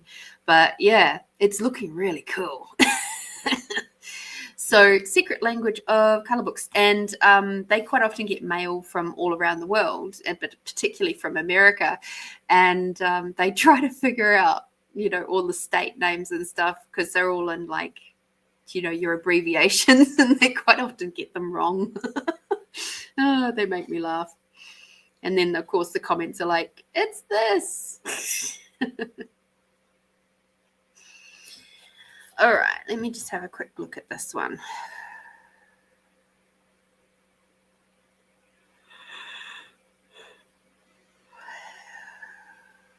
Okay, so initially, true, Melinda. She needs a unit now, not a house. Yeah, I can imagine. Good luck, because the housing market is fucking tough. She might find living in the house is easier and cheaper at the moment than depending on if she's renting or not. All right. Burgundy, my dear. So these cards are a lot more gentle. They're softly cards. And it says Burgundy is about awakening your passion. So what I actually get with this one is in relation to your question is when we are passionate about something, whether it be a job, a person, an interest, whatever it is, we tend to be able to create a life around that. So, for example, when I was looking for a property, I was very clear that it had to have so many spaces for me to do each thing. Now, I was quite happy to combine my healing room and my podcast room together, but I had to have enough space around me so that I could feel like I could breathe. And in the end, I've managed to bring in something to my world that is beyond my expectations, within my price budget, just at that time, and it works, right? But the cool thing is that I am very passionate about being here with you guys. It is something that is very difficult for me to not show up for a show, to have one. It's pretty much, if I'm not doing a show, either I'm internationally traveling full stop, or I am doing some really deep shadow work. And those are the only two reasons why I've never shown up for a show or delayed a show. So having somewhere I could do this was very, very important to me. The other thing is that I love my work. I actually really enjoy doing all of my stuff that I do for the cleaning company I work for. Do I love doing schedule cleans? No. But I do enjoy the other specialized stuff that I get to do. And because of that, I am now in a place that's pretty much 30 minutes drive from wherever I work on average. Some are a little bit closer, some are a little bit further. So just look at where your passions are lying. What do you actually truly require? Because until you get really super clear about that, it's going to be hard for you to find a place. Okay. Also, get clear on your budget. What can you afford? How much can your rent? And make sure you put your rent and your power and your gas and all those little incidentals that you don't think about. Like, one of the things that sort of stumbled me for a little bit with my current place is I didn't realize that I would have to get satellite internet. So my internet bill is a hell of a lot higher than what I've ever had to pay before. But we make it work. So just keep all of that in mind, okay? Get clear. Be clear on your passions, clear on your requirements for those passions, okay? The next card is Brilliance, which is about discover your sparkle. So what lights you up? Is a property that is within the city. Will that light you up? Some people it does. Some people love apartment living. I don't. Can't fucking stand it. That was one of my things. It had to be on a single level. I was never going to live in a two-story place ever again. And the other thing was to have no touching neighbors, like Melinda was talking about before. So living in an apartment or in a multiple block, no, that just does not work for me, because I can't. My energies require space to be able to relax, and I can't have energies above me or below me or to the sides. It's like it just makes me feel tense inside, right? So that was one of my requirements. Had to be a standalone building. And I didn't really care what that looked like as such, but it had to be a standalone building. So what lights you up? Does it light you up to have a big garden to take care of?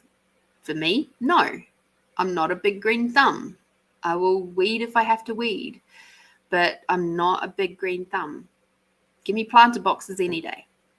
Okay? So keep that in mind. What lights you up?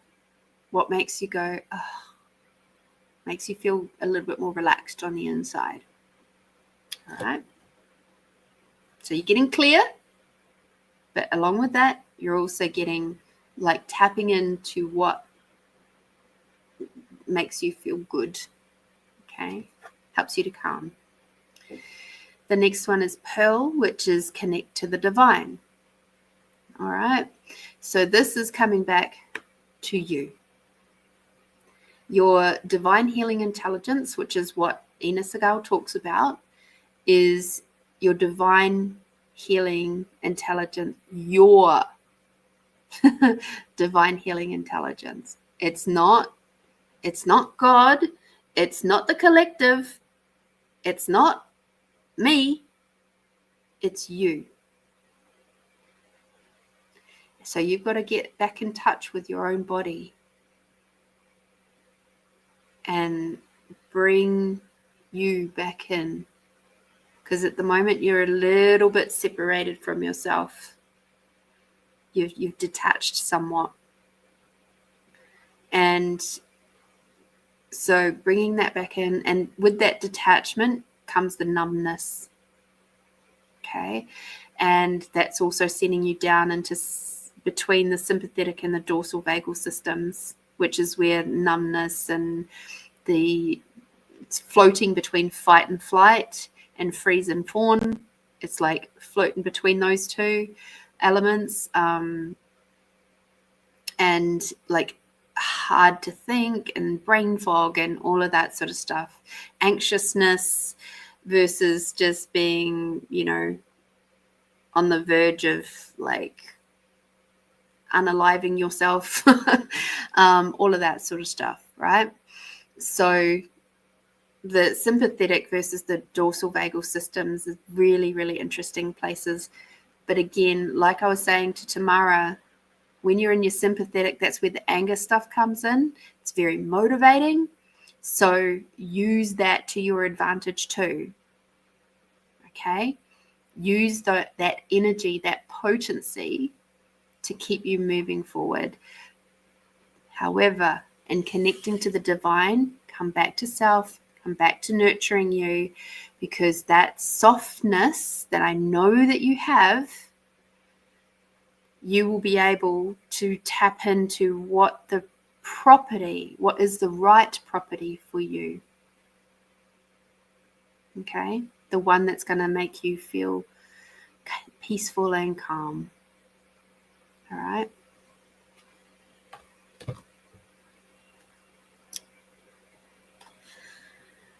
And this one's kind of pretty bloody obvious. And this is about plum, which is overcoming your challenges. Okay? So you will be overcoming your challenges. This too shall pass. These challenges shall pass. You'll be able to look back on this time in a little while and go, wow, I did that.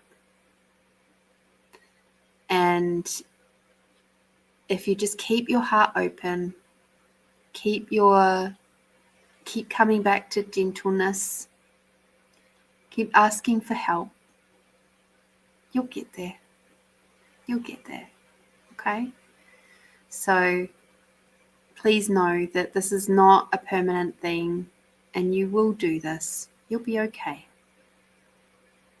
Okay? You have the advantage of being an Australian citizen. When I was homeless, I didn't have that. And I couldn't get Centrelink. I couldn't get help from the New Zealand Embassy. I couldn't get help from my mother because she just like went, just figure it out for yourself for the next next month or so. I had no friends and I had no money. But here I am, 15 years later, doing the thing. So again, this too shall pass. And you'll be okay. All right. So come back to you. Start writing down what you're passionate about and start creating your life around that. Okay? So let's have a look at your yummy card.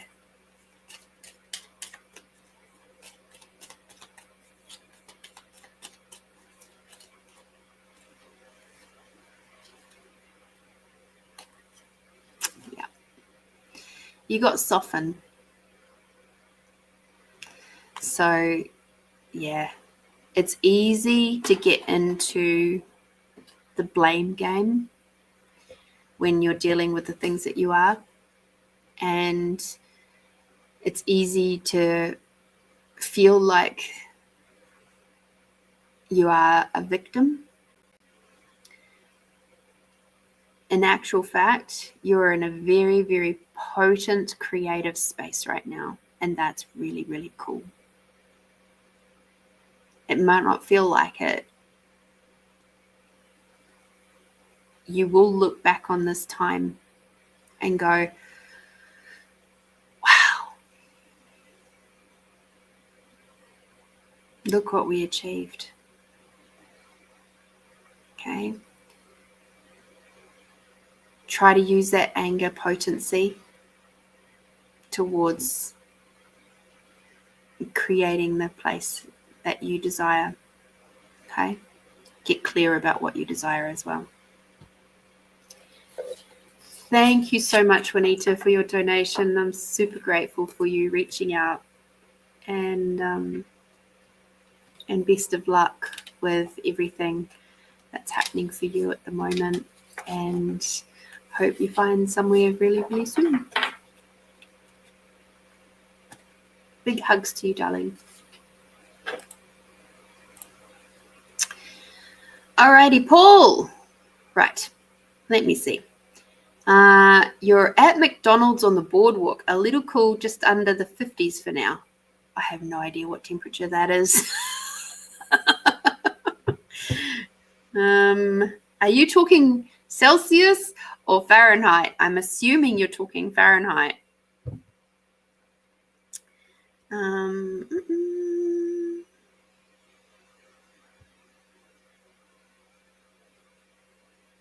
Okay, let me see.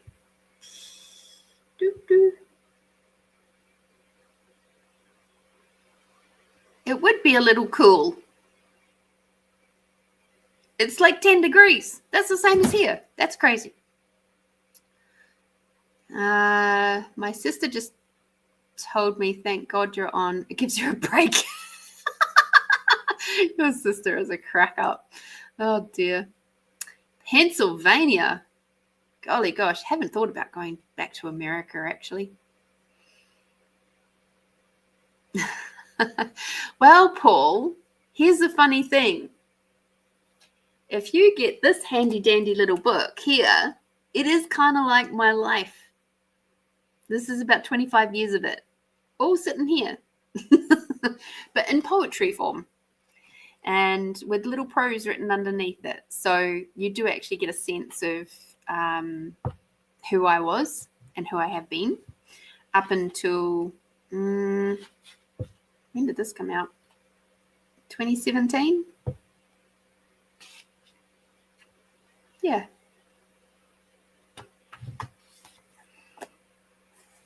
So there we go.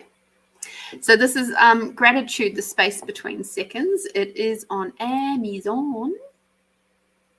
I'll bring it up for you and I'll put it in the chat so that you can find it. I'm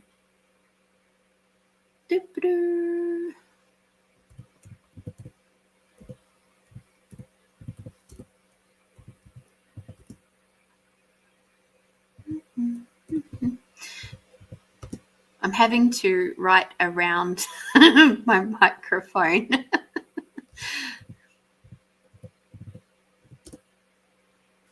There we go. And of course, this is in the Amazon Australia, which is helpful, isn't it?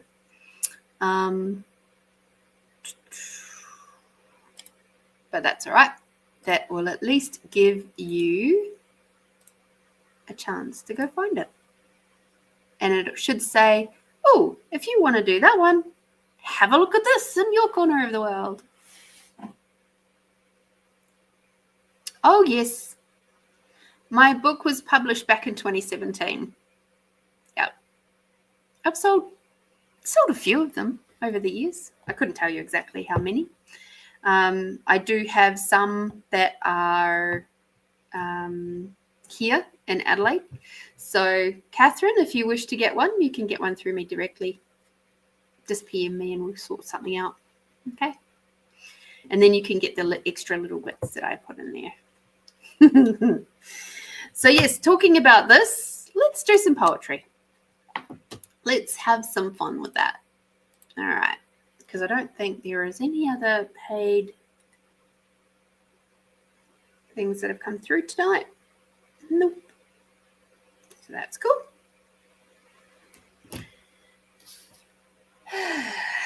All right.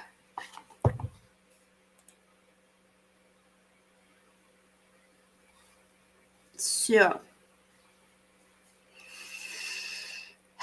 close your eyes, everybody. We're going to do the expanding out tool first. Okay? So, closing your eyes, take a big, deep breath in all the way down to the bottom of your belly. And breathing out.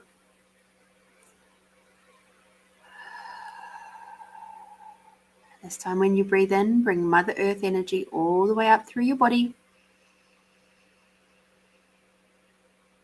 And as you breathe out, bring Father Sky energy all the way down.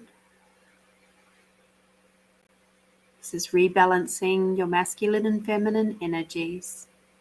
You might find that your shoulders start to relax just a little bit. Breathing in, bring Mother Earth and the unconditional love all the way up.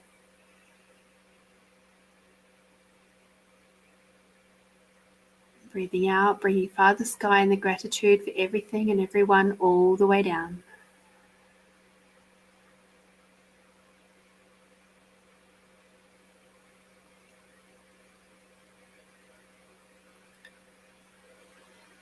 Become aware of your body. Become aware of your arms, your hands, your fingers. Become aware of your torso, your pelvis, your legs, your ankles, your feet, your toes. Become aware of the blood that's moving all around your body.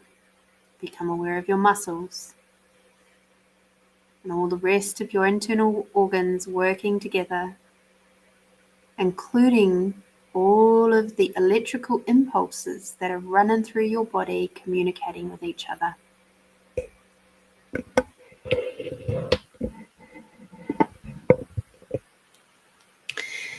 As you become aware of your body, zoom in and become aware of your cells, the billions of cells in your body, and go even further. Become aware of the molecules of your body, and go even further. Become aware of the atomic structure of your molecules. Go further. See the nuclei, where you can see the protons and the neutrons moving around, and within the nuclei there is space there too. And as you look around you, you become aware of all the space within, space around.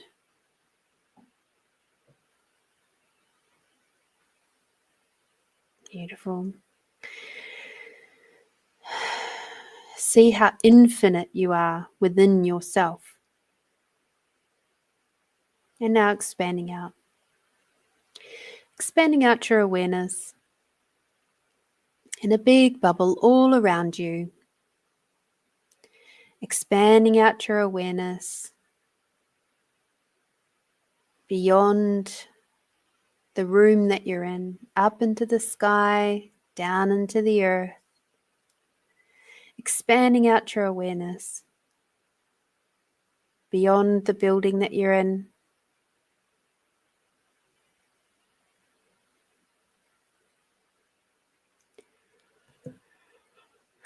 All the way up into the sky, keep going and down into the earth, greater than the size of the country that you're on. And if you find these little moments where you yawn, it's more than likely because you're aware of everybody else doing this exact same process right now. How cool is that? Expanding out your awareness beyond the size of the planet.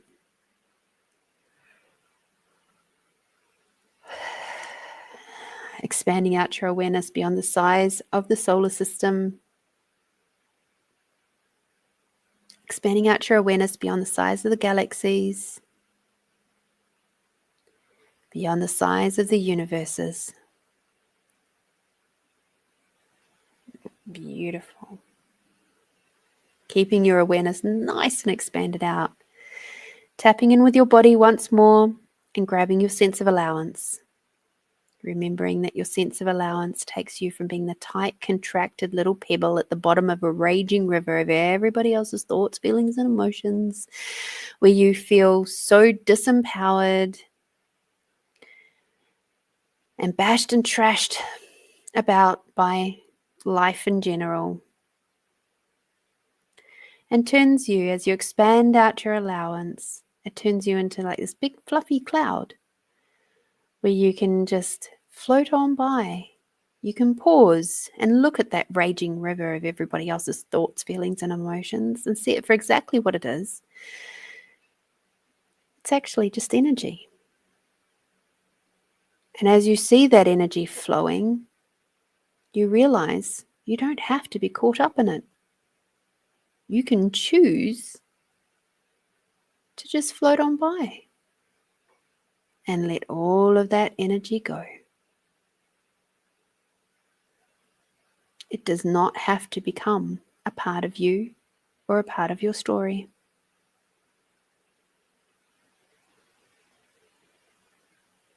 So you have more energy to dive into the things that you really do enjoy doing rather than problem solving other people's crap. So expanding out your allowance beyond your body in a big, big bubble, up into the sky, down into the earth, expanding out your allowance greater than the size of the country that you're on, greater than the size of the planet, expanding out your allowance greater than the size of the solar system, greater than the size of the galaxies, greater than the size of the universes.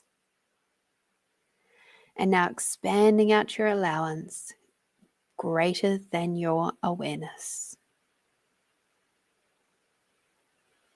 Expanding out your allowance greater than your awareness gives you ultimate awareness and control over how you use your energies, where to use your energies, and with whom to use your awareness, your energies.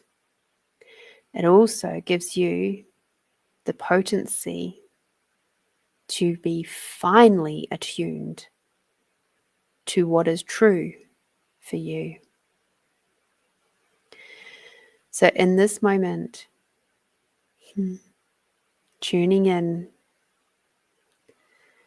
what number between 1 and including 88 is going to create the most for you this week to come? Truth. What number between and including 1 and 88 is going to create the most for you in this week to come? Please ignore the fact that your brain might go, oh, my favorite number is, and go with the one that actually popped into your mind.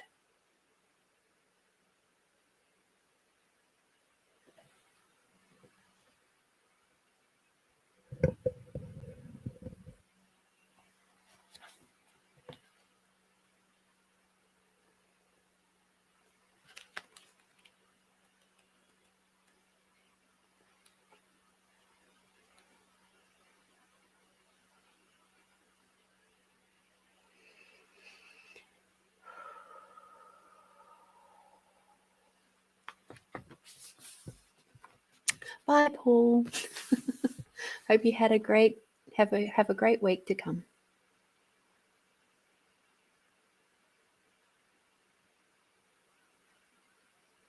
Thank you, Melinda.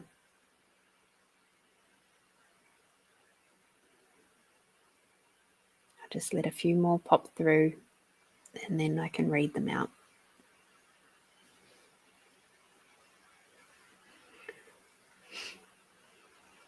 So So the one that came through for me, which is not at all surprising actually, is called The Loss. In these days of sorrow, when your loved one has left you, they are at peace with life, to have no more suffering and no more tears. Know that although you grieve, that the memory of them will be with you forever, to remember and smile upon.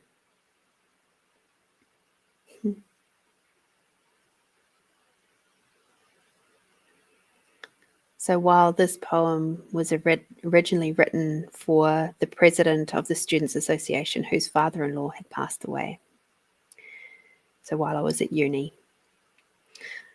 I have used this poem a few times since, as it's a beautiful way to say all the things that I find hard to say in those times.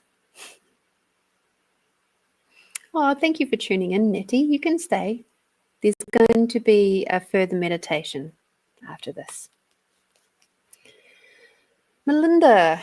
So obviously we know what the loss is all about. That's again honouring our beautiful friend Tony, and I'm also getting, for me, this is looking at some of those moments of self-healing where I'm essentially going to be letting go again some more of the things, the parts and pieces of me that have, still asking to be healed. I'm decluttering my own life.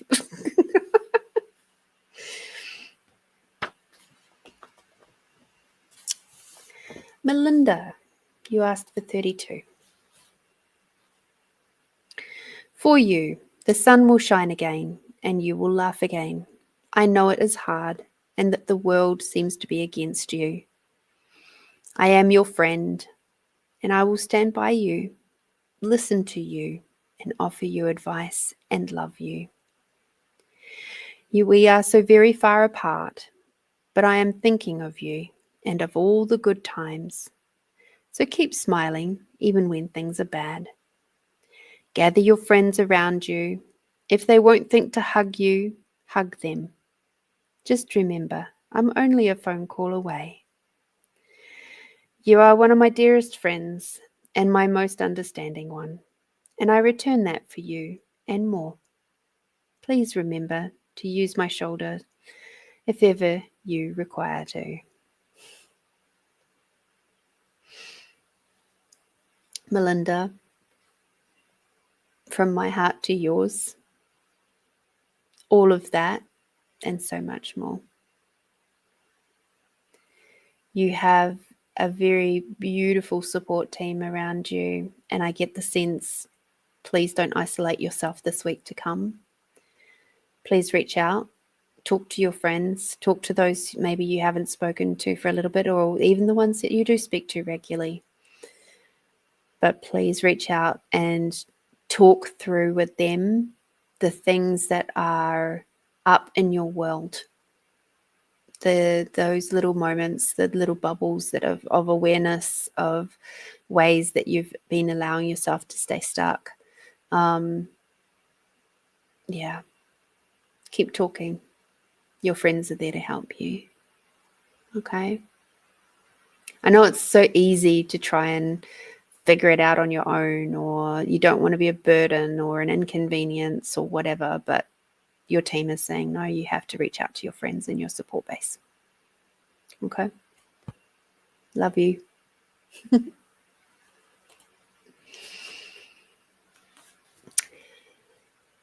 Kathleen. Yes. And also, Catherine, I will be with you in a moment. Kathleen Connor,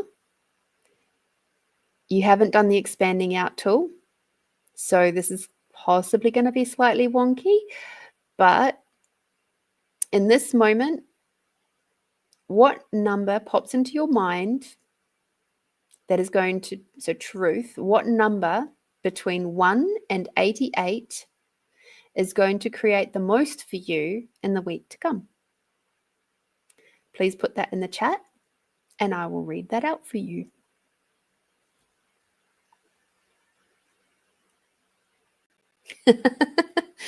Oh dear. Catherine, 45.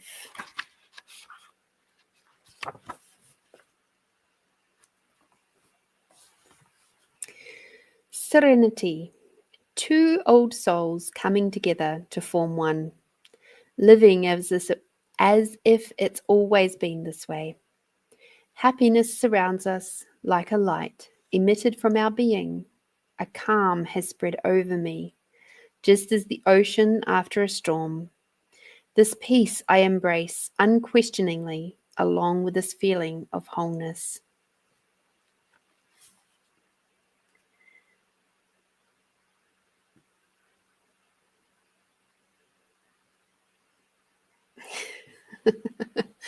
So, this particular poem is about the recognition of past lives and how they come into our life now, and particularly this lifetime, to either continue on that beautiful feeling of peaceful love, or, which is often the case with twin flames, to sort of settle up some karmic debt where, one of you has gone and hurt the other one, and this time it's the time to rebalance that energy. And twin flames quite often have that. In fact, that's the whole thing about twin flames. And the hardest part about twin flames, when you do not comprehend other lifetimes, is that when they come into this lifetime and you've got this amazing, incredible, instantaneous attraction to each other, and it's just all big and fiery and exuberant, and it's just so alluring. And then things start going to shit really fast. But then you feel like you're still drawn in together, and it's like, what the actual, right? That's a really good sign it's twin flame energy, and that there is stuff to be healed. That there is some way, shape, or form where you guys have done some funky shit to each other in another lifetime, one way or the other. So this particular poem here is talking more about the peaceful side of things, but also a recognition of having had previous lifetimes and that you've come back together again. And it's a beautiful thing. So whichever way it is for you, I get the feeling it's actually more so the peaceful side. And if that's the case, lean in, enjoy it. And if you're someone who's had a lot of heartache and trauma in the past, and there's a lot of concerns there about, is this real? Is this true? Because it feels so different. It's okay. Keep being open, keep being loving, keep being gentle with yourself. Okay? All right. Doop-doo. Thank you for coming to play, Catherine.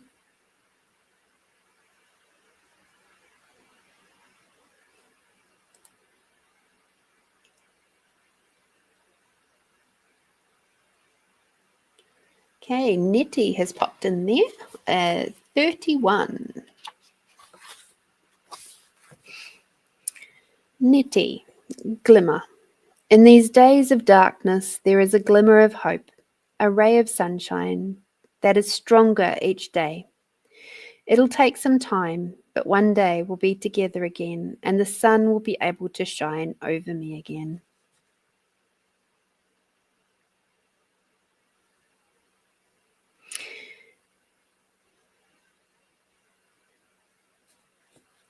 Nettie, I get for you this poem here is possibly around a relationship breakup for you. And even though you feel sad and that you're grieving, it's okay to feel that. Come back to your beautiful self. And also, I spoke about this earlier, which you may not have seen because I'm not sure how long you've been tuning in tonight. But at the start of the show, I was talking about the 90-second theory. And I would highly recommend this. I'll come to you, Kathleen. You're next. Patience, please.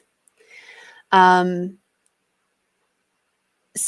Nettie, coming back to the 90-second theory, more often than not, we do not allow ourselves to sit with uncomfortable emotions for even 30 seconds before we attach thoughts, feelings to it and start doing mental gymnastics over it. And so it never actually gets to complete. And that's when the energies get stuck in our bodies. Okay. So just one moment.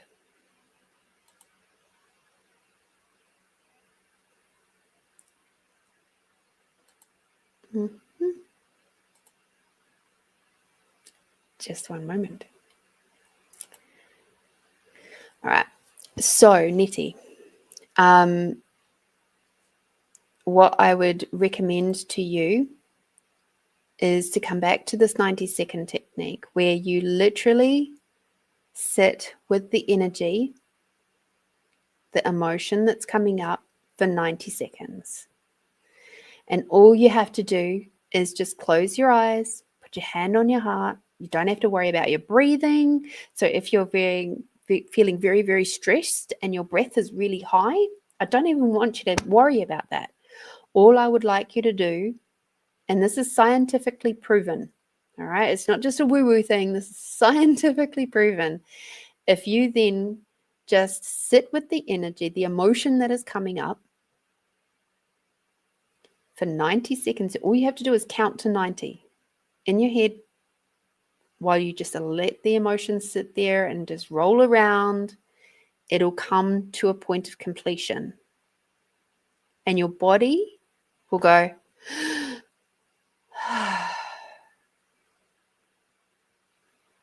and you just count to 90 in your head and just let the emotion sit there. Sometimes you'll cry. Sometimes you'll feel really super sad. Sometimes you might feel really, really angry. It doesn't matter. Just honor that for 90 seconds, a count of 90. Okay? And that will help you move through things much, much quicker. The other thing around this is this poem is it's talking about the sun will shine again. And that even though things feel kind of dark and yuck, there's a piece at the bottom here which is talking about just go out and do things. Even if you don't feel like it, even if you don't really want to, you know, see if you can go and catch up with a friend for a cuppa. You know, maybe if you can go for a walk somewhere, even just leaving the house and or stepping out into your backyard. Okay. Do little things to help you feel good. That you feel like at the end of the day, oh gosh, I accomplished something today. That feels great. Okay.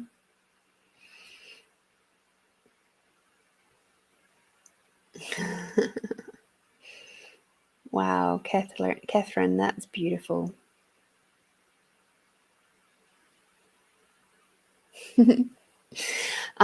So yes, Nettie, 90 seconds. All right. And do fun things for yourself. Take a bath.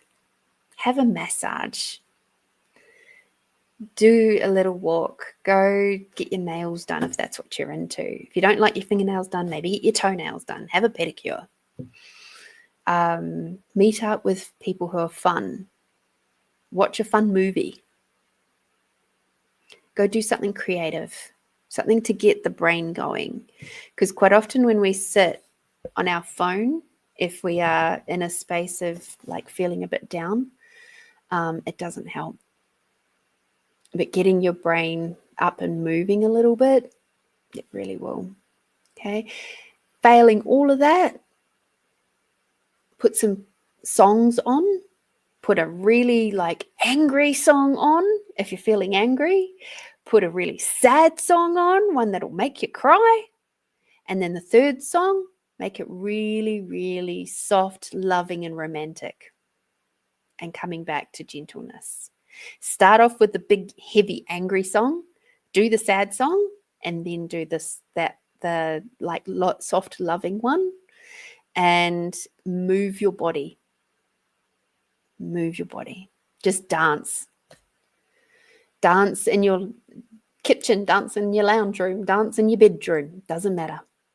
But move your body. As females particularly, we process emotions through our bodies. Okay? And we do that through movement. That's why when you go for a walk, you feel so much better. Especially if you're having a rough time. Okay? So dance. If you can't even be fucked leaving the house, and you don't want to leave the house because that means you have to get out of your pajamas, like, just dance. Just dance in your lounge room, dance in your kitchen, dance wherever. Okay? But move your body. Hope you have a beautiful day, Nettie. Thank you so much for coming to play, and I'm glad this was able to help you. Catherine, she says, thank you for your words of wisdom. I think you have affirmed my beliefs about my beautiful friendship, which I'm currently enjoying. The feeling of joy is indescribable. Thank you, darling. No, thank you, Catherine. Thank you, thank you, thank you. Alrighty. Now jumping back up to Kathleen. 11 for Kathleen.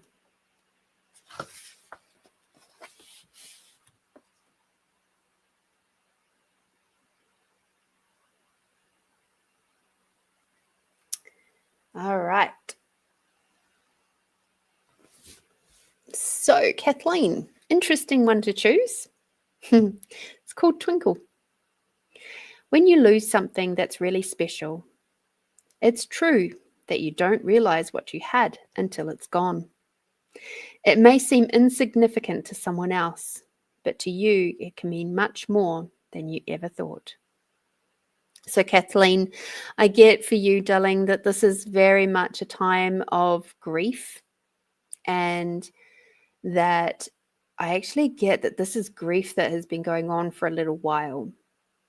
And the people around you are starting to go, look, mate, just it's time to move on. It's time to get over this. Now, I'm not saying that you have to. What I'm saying is that it's important to honor the process. Please come back to that 90-second tool, all right, that I've been talking about already. And it's okay, because you know what? Grief's a bitch. And it will knock you about at the most unexpected times. And that's okay too. It's all part of the process, especially if it's something or someone who meant a lot to you. And that can mean animals. Like, this is actually talking about my cat. So please know that it's okay to grieve and it's okay to feel sad. Please honor those feelings. Come back to that 90-second technique and try to process through your emotions in a little bit more healthy way. All right? Because trying to like control and manipulate other people because you're grieving, that's not okay. That's not healthy. All right? So come back to you. Be kind and gentle. and honor the grief and the other emotions that are coming up for you. Okay. Thank you for coming to play, Kathleen, and thank you for your patience. Linda, thank you for my poetry reading. I'm very grateful. Thank you, thank you, thank you. I'm going to head off to bed. I have a busy few days ahead at work. Yay for work. Hugs to everyone. Night, night. Thank you so much, Melinda, for coming and enjoying time with us. And good luck with work for the next few days.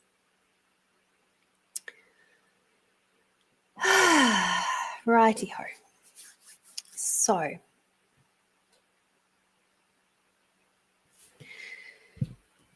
I've been pondering what to do for our meditation tonight.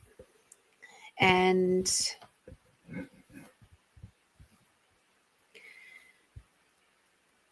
obviously, Tony has been on my mind. You're welcome, Kathleen. And also the very deep, deep shadow work that I've been doing over the last couple of months, 2.5 months, and all the rest before that. But this very sharp focus on that. And I was reminded today of one of the beautiful cards that sits in the shaman's dream, which is called the Root Girl. And the Root Girl was actually my card for this month. And I read it today, and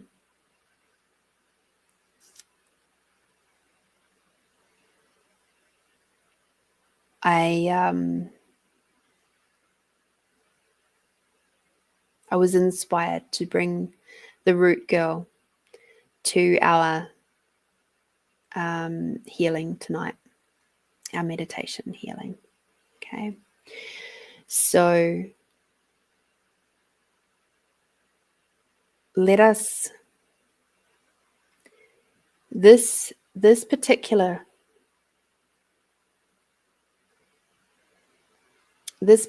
card inspiration is about receiving the disowned self, the hidden beauty, and the need for acceptance and love. Okay. And it's a bit about, family trauma release. It's a little bit about honoring you and all of your parts. You're good, you're bad, you're ugly, and you're awesome. Because all of it is important and all of it has a purpose.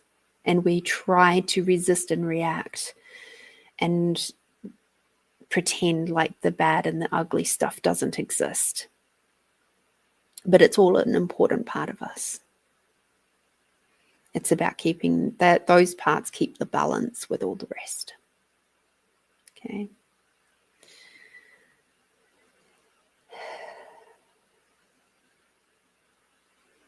So that is where we will be going.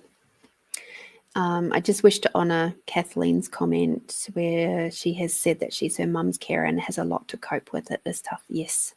I spent 6.5 years as a disability carer in a lot of different people's homes. And even now, I get to be in a lot of people's homes that have those same sorts of situations.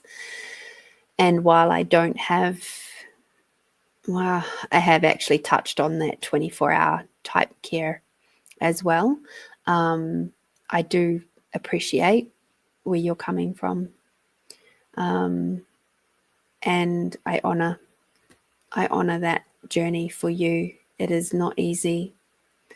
And the levels of cortisol and stress running through your system is very high.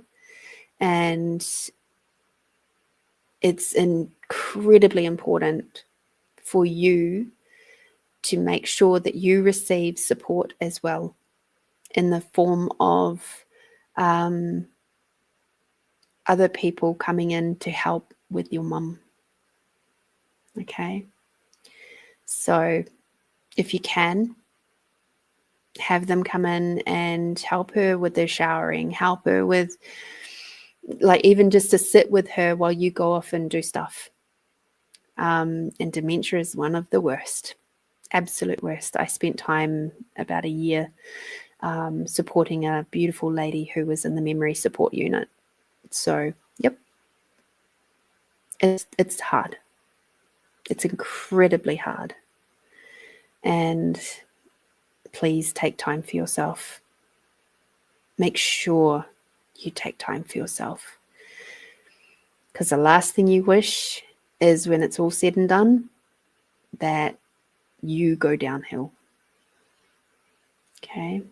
So find ways to ease your cortisol. All right? When we have high stress, the body thinks it's having to be in shooting adrenaline and cortisol through your system. Okay? You have to try and balance that out. So make sure you're doing fun and nice things for you too. Okay? The people who I see do well after the person has gone are the ones that have taken time for themselves. The ones that don't end up sick, and within 6 months to a year of the person going, they have some terrible illness themselves because their body has overindulged on cortisol, and so it doesn't know any other way, and so it creates problems to continue that cortisol level being really super high. So I've seen that. That's a pattern I've noticed over the years of, 6.5, 6, 7, 8, 9 years working in and around homes. Okay. Gosh, that's crazy for me to think about. Anyway, back to our meditation for tonight.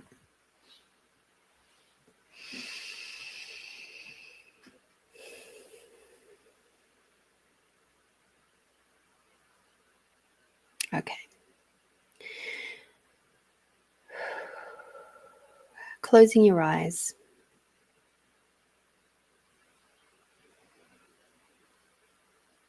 We'll just do a quick expanding out, just to make sure everybody's on the same page. Tapping into your body, big breath in, bringing Mother Earth and the unconditional love all the way up. Bringing Father Sky and the gratitude for everything and everyone as you breathe out. Bring it down through your body, expanding out your awareness in a big bubble all around you, beyond the planet, the solar system, the universes.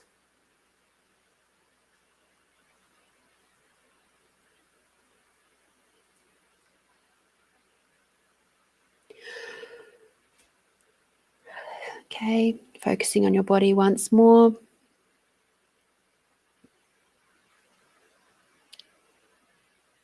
Grabbing your sense of allowance and expanding that out in a big bubble, beyond the planet, beyond the solar system, the galaxies, the universes, and beyond your awareness. Big breath in. And just allowing your body to relax into that space.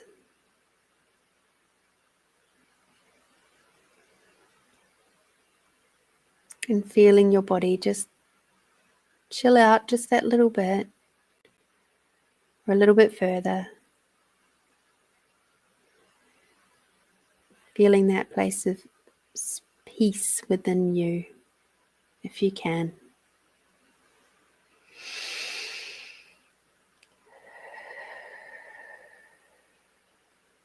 And for this one, we're going to head up to Theta.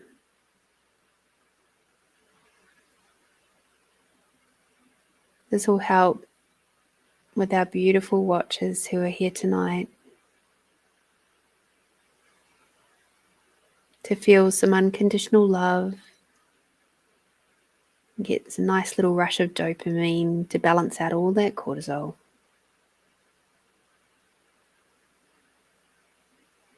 So imagine now that there is a bright white opalescent light shining into your heart, moving down through the body, through your legs, through your feet, down into the center of Mother Earth, curling around the center of Mother Earth, and then moving all the way back up. Moving through the crystalline layers, gathering any energies required for this meditation tonight. Coming up through your feet, through your legs, through your pelvis, through your belly, through your chest and your heart, all the way up through the crown. It creates a big bubble above your head. Imagine you're inside that bubble, and now you're floating up higher and higher, beyond the golden light and the dark light, beyond the rainbow jelly-like clouds and the pink misty clouds. You see a big opening where there's bright white opalescent light shining through. Move through that opening until you're completely surrounded by the bright white opalescent light. It'll feel like you're standing underneath the sun, and the sun's warm rays of unconditional love are shining down all over you. Remembering this is unconditional love, literally unconditional. It has no judgment of you, how you've been, how you feel, the actions that you have done in the past, present, or future. It has zero, absolutely no judgment about any of it. This is the place where instantaneous healing can occur.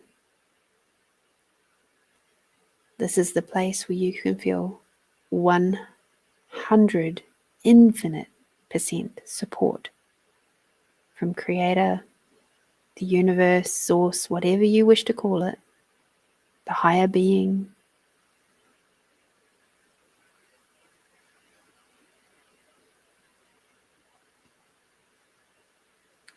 Take a big deep breath in now.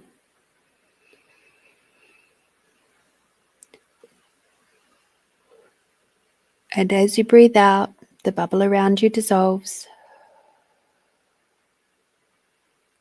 Taking another big deep breath in, and this time the unconditional love flows in through with your breath into your body.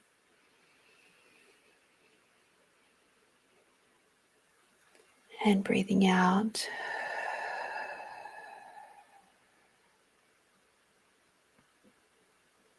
And now you are a part of the unconditional love, and the unconditional love is a part of you.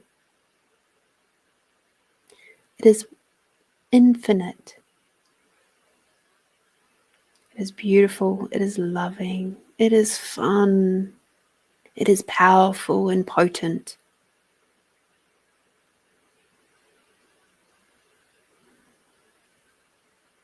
And you can achieve so much in the space of theta.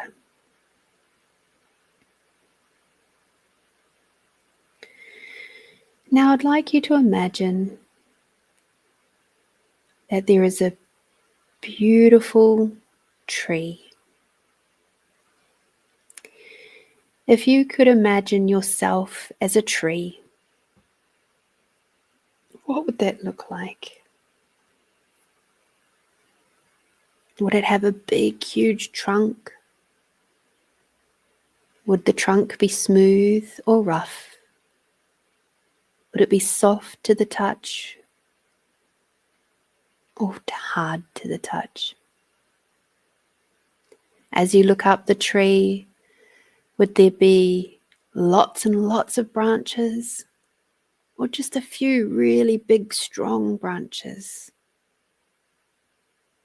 Would it look more like, would the leaves look more like a big pom-pom? Or would it look more like an umbrella? Whatever your tree looks like is totally appropriate and perfect for you.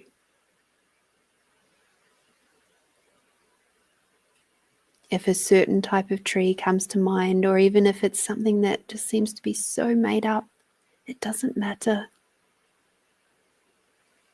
Just allow the tree that represents yourself to come into being in front of you, to be represented.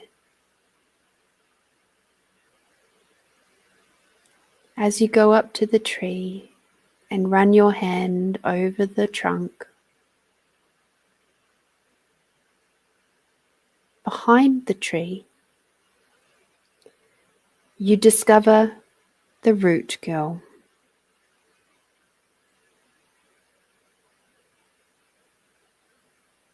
Or boy, the root child. They sit shivering, unclean, and naked at the base of the tree of self.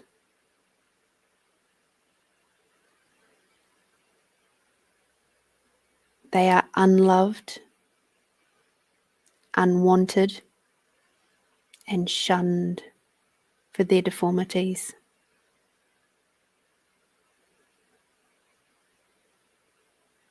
Who are they to you?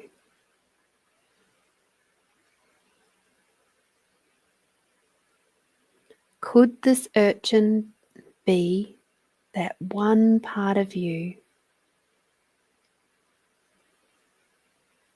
that, if reintegrated, could lead to wholeness and purpose?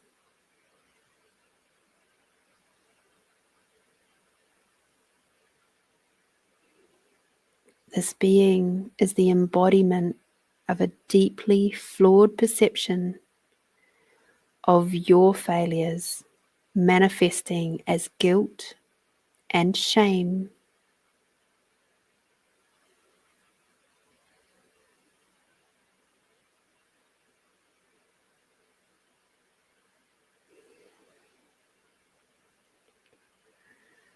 When the root child has not been healed, the guilt, the shame, the ugly parts of you is then projected onto others. Is this homeless child crying out for attention?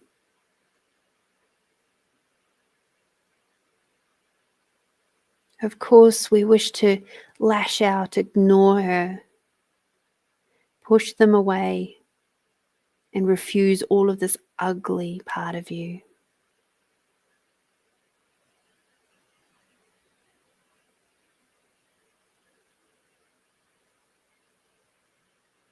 You kneel down in front of them.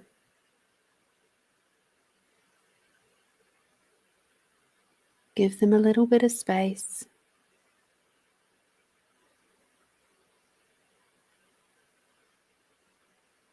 Build up the trust.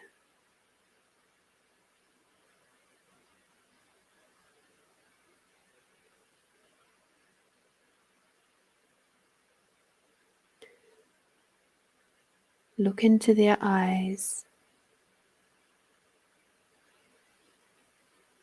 and see the truth in there. See their beauty. See your beauty.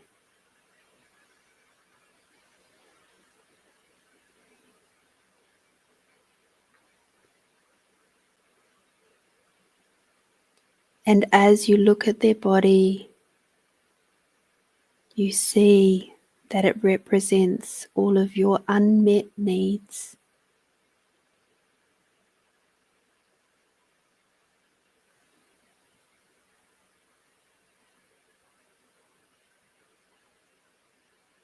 You see that they were born into existence when you were wounded and conditioned to believe that you're too much. You're not whole. and your expression of self is too much or too little.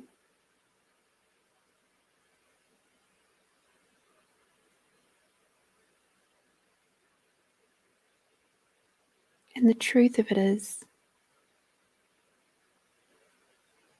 is your root child is asking for compassion and understanding.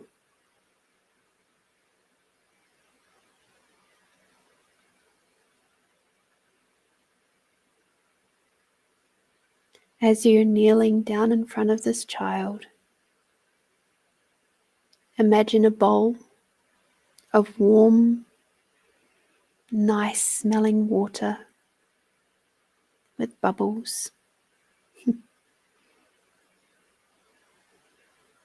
and a little sponge.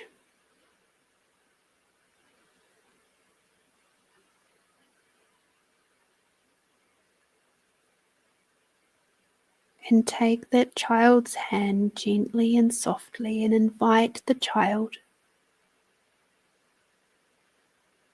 this beautiful root child, to come and play and enjoy being washed. And that bowl of water is a bowl of unconditional love. And as you gently, nourishingly, nurturingly wash the root child clean, you are spreading unconditional love all over their body.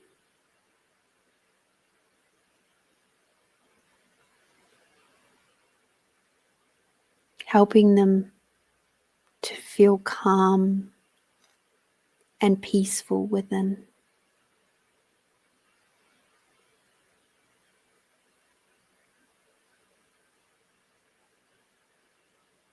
You can lay them back down and they can wash their hair in the beautiful bowl and everything magically works.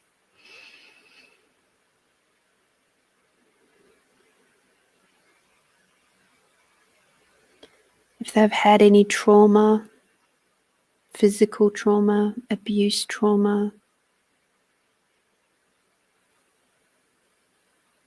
emotional trauma, as the unconditional love water moves through and over their body,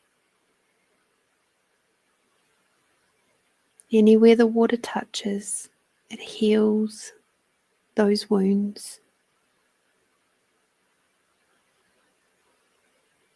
You might see them lifting off like little bits of smoke,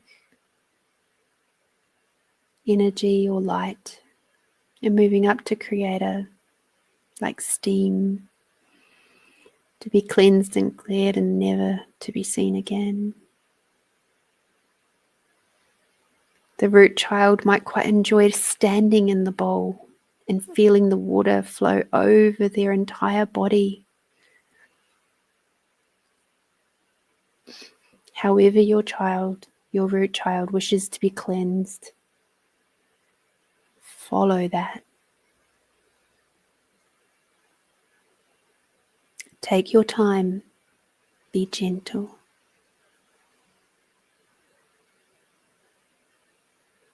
This is not something to be rushed.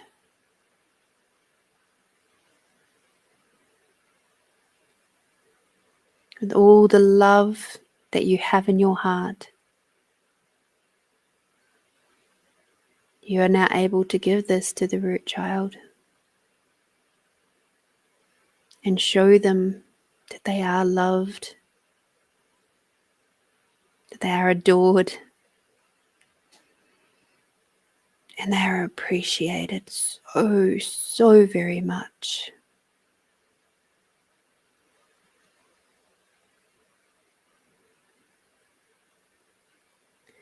And as you wash the hair, the neck, the ears, the arms, the face, between the legs, down to the very tippy toes,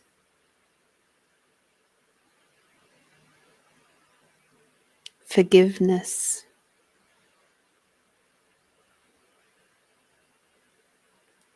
towards yourself radiates from your heart.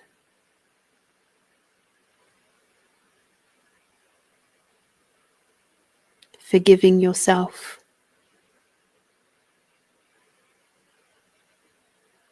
for taking so long to take care of the root girl, the root child inside of you.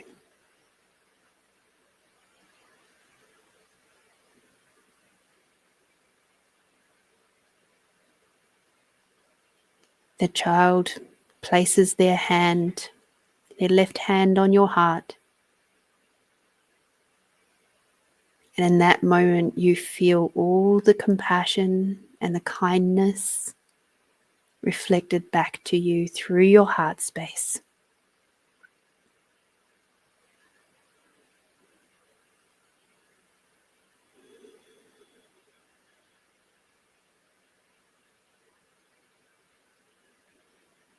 And as you gently, lovingly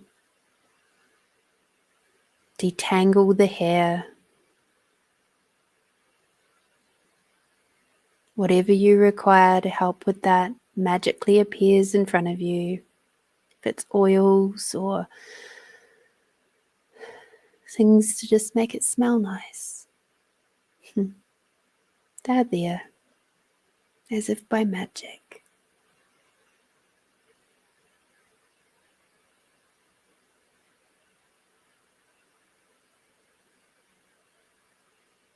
The child steps out of the bowl of water and is instantaneously dry.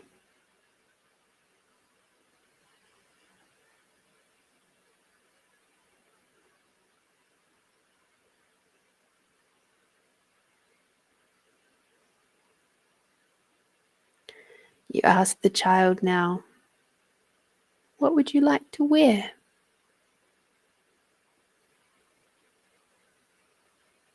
And the child will reply eagerly. And whatever that is, roll with it. If they wish to continue to run around naked, that's okay. If they wish to run around in fairy wings and a dress, that's okay too. If they wish to run around in your cloak, then be okay with that. Whatever the root child wishes to have, to feel loved and nurtured by you, allow yourself to gift that.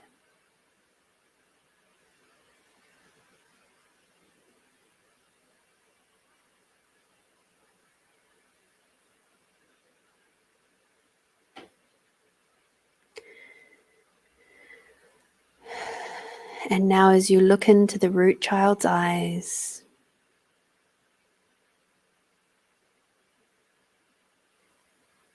and you can see everything that they have been through. The pain, the shock, the trauma, the heartache. And equally, you can see how they are not allowing it to prevent them from moving forward.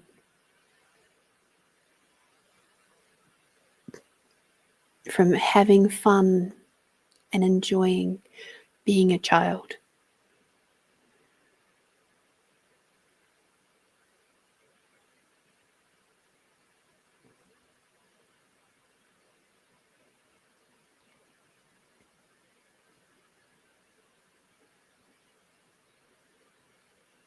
You see their beauty, their enjoyment, their love, their unconditional love for you, and ultimate forgiveness. For as much as you're forgiving yourself, they are forgiving you too. There is no more anger in their little system. There is no more resentment. There is no more pain. All that the root child required from you was your love, your compassion, your gentleness, and your forgiveness of self.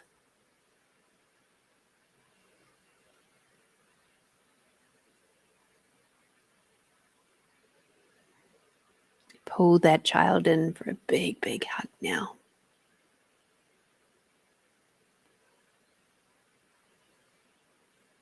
And as you stand up with them in your arms,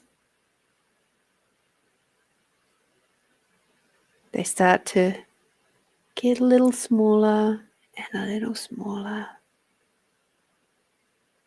And as they get smaller and smaller, they absorb into your heart space.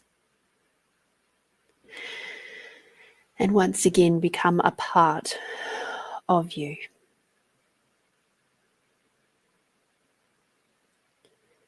And as you lean against the tree of self, you look up. And where the leaves may have been a little dingy and dark and maybe not as full of life before, they may have been covered in little spots.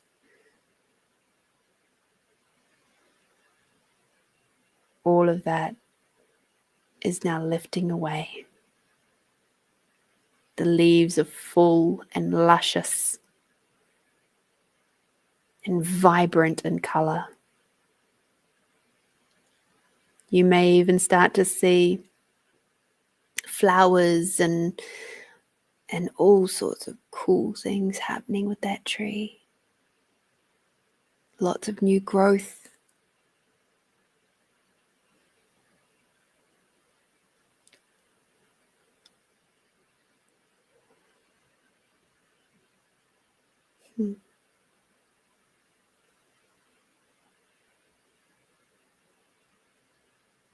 Turn around and give the tree a big, big hug.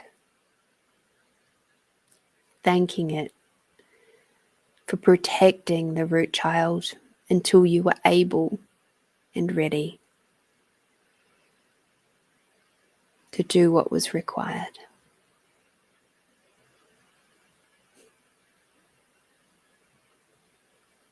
See the magic sparkling all around you, contributing to the tree of self, and the tree of self is contributing to you.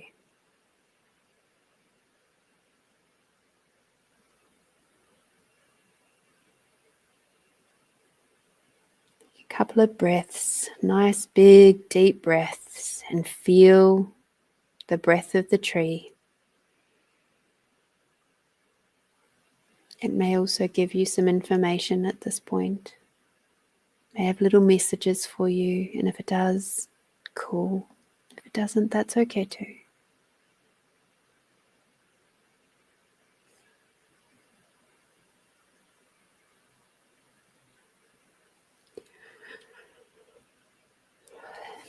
And now as you step away from the tree with your heart full of love, compassion, potency, and balanced within,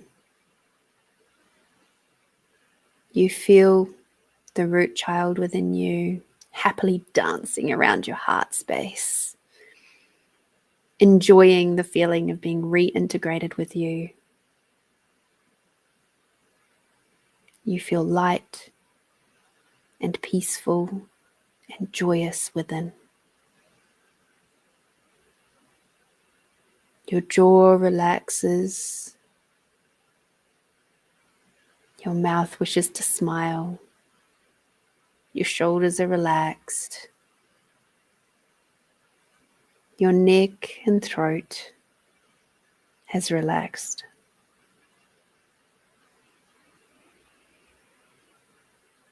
And all the tension in your back has gone.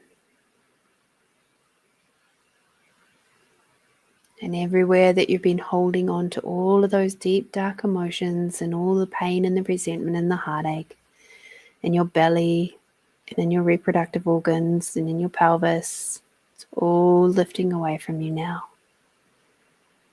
You feel the magic of your root child dancing around your chest space. And her magic is now floating down through your body, healing you from within, bringing you to that place where you feel light and peaceful and loved. Everywhere that you have once searched for affection outside of yourself is now found within you. It is time to enjoy that. All the way down to your tippy toes. You once again look up to the tree of self and thank it for being there, full of love and gratitude. And now the tree fades away.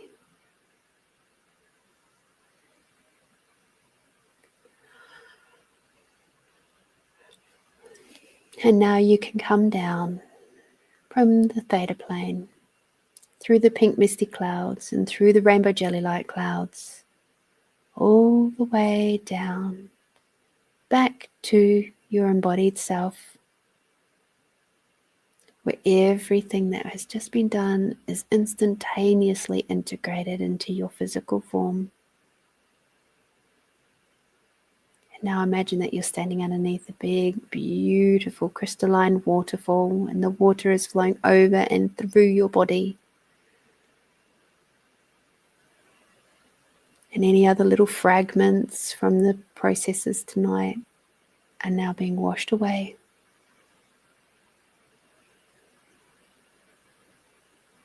And now stepping out onto a big warm river rock, you feel the warmth of Mother Earth underneath your feet.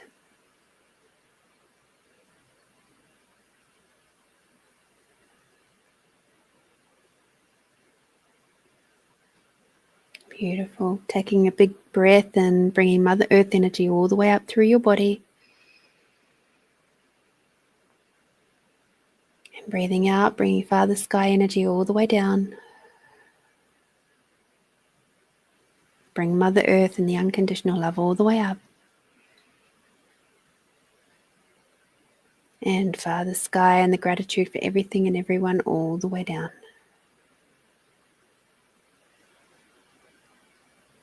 And as your breathing returns to normal, a gentle pace, just feel how different you feel now. When you're ready, open your eyes.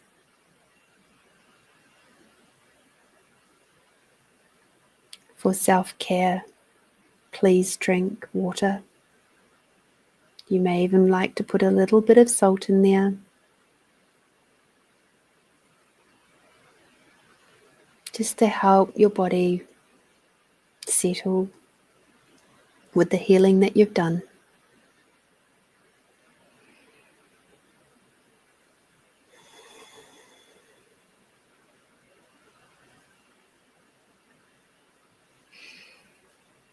Moving into this week to come, be gentle with yourself, be kind, be nurturing. And until next time, be bold, be brave, be you, my beautiful friend. And we'll see you very soon.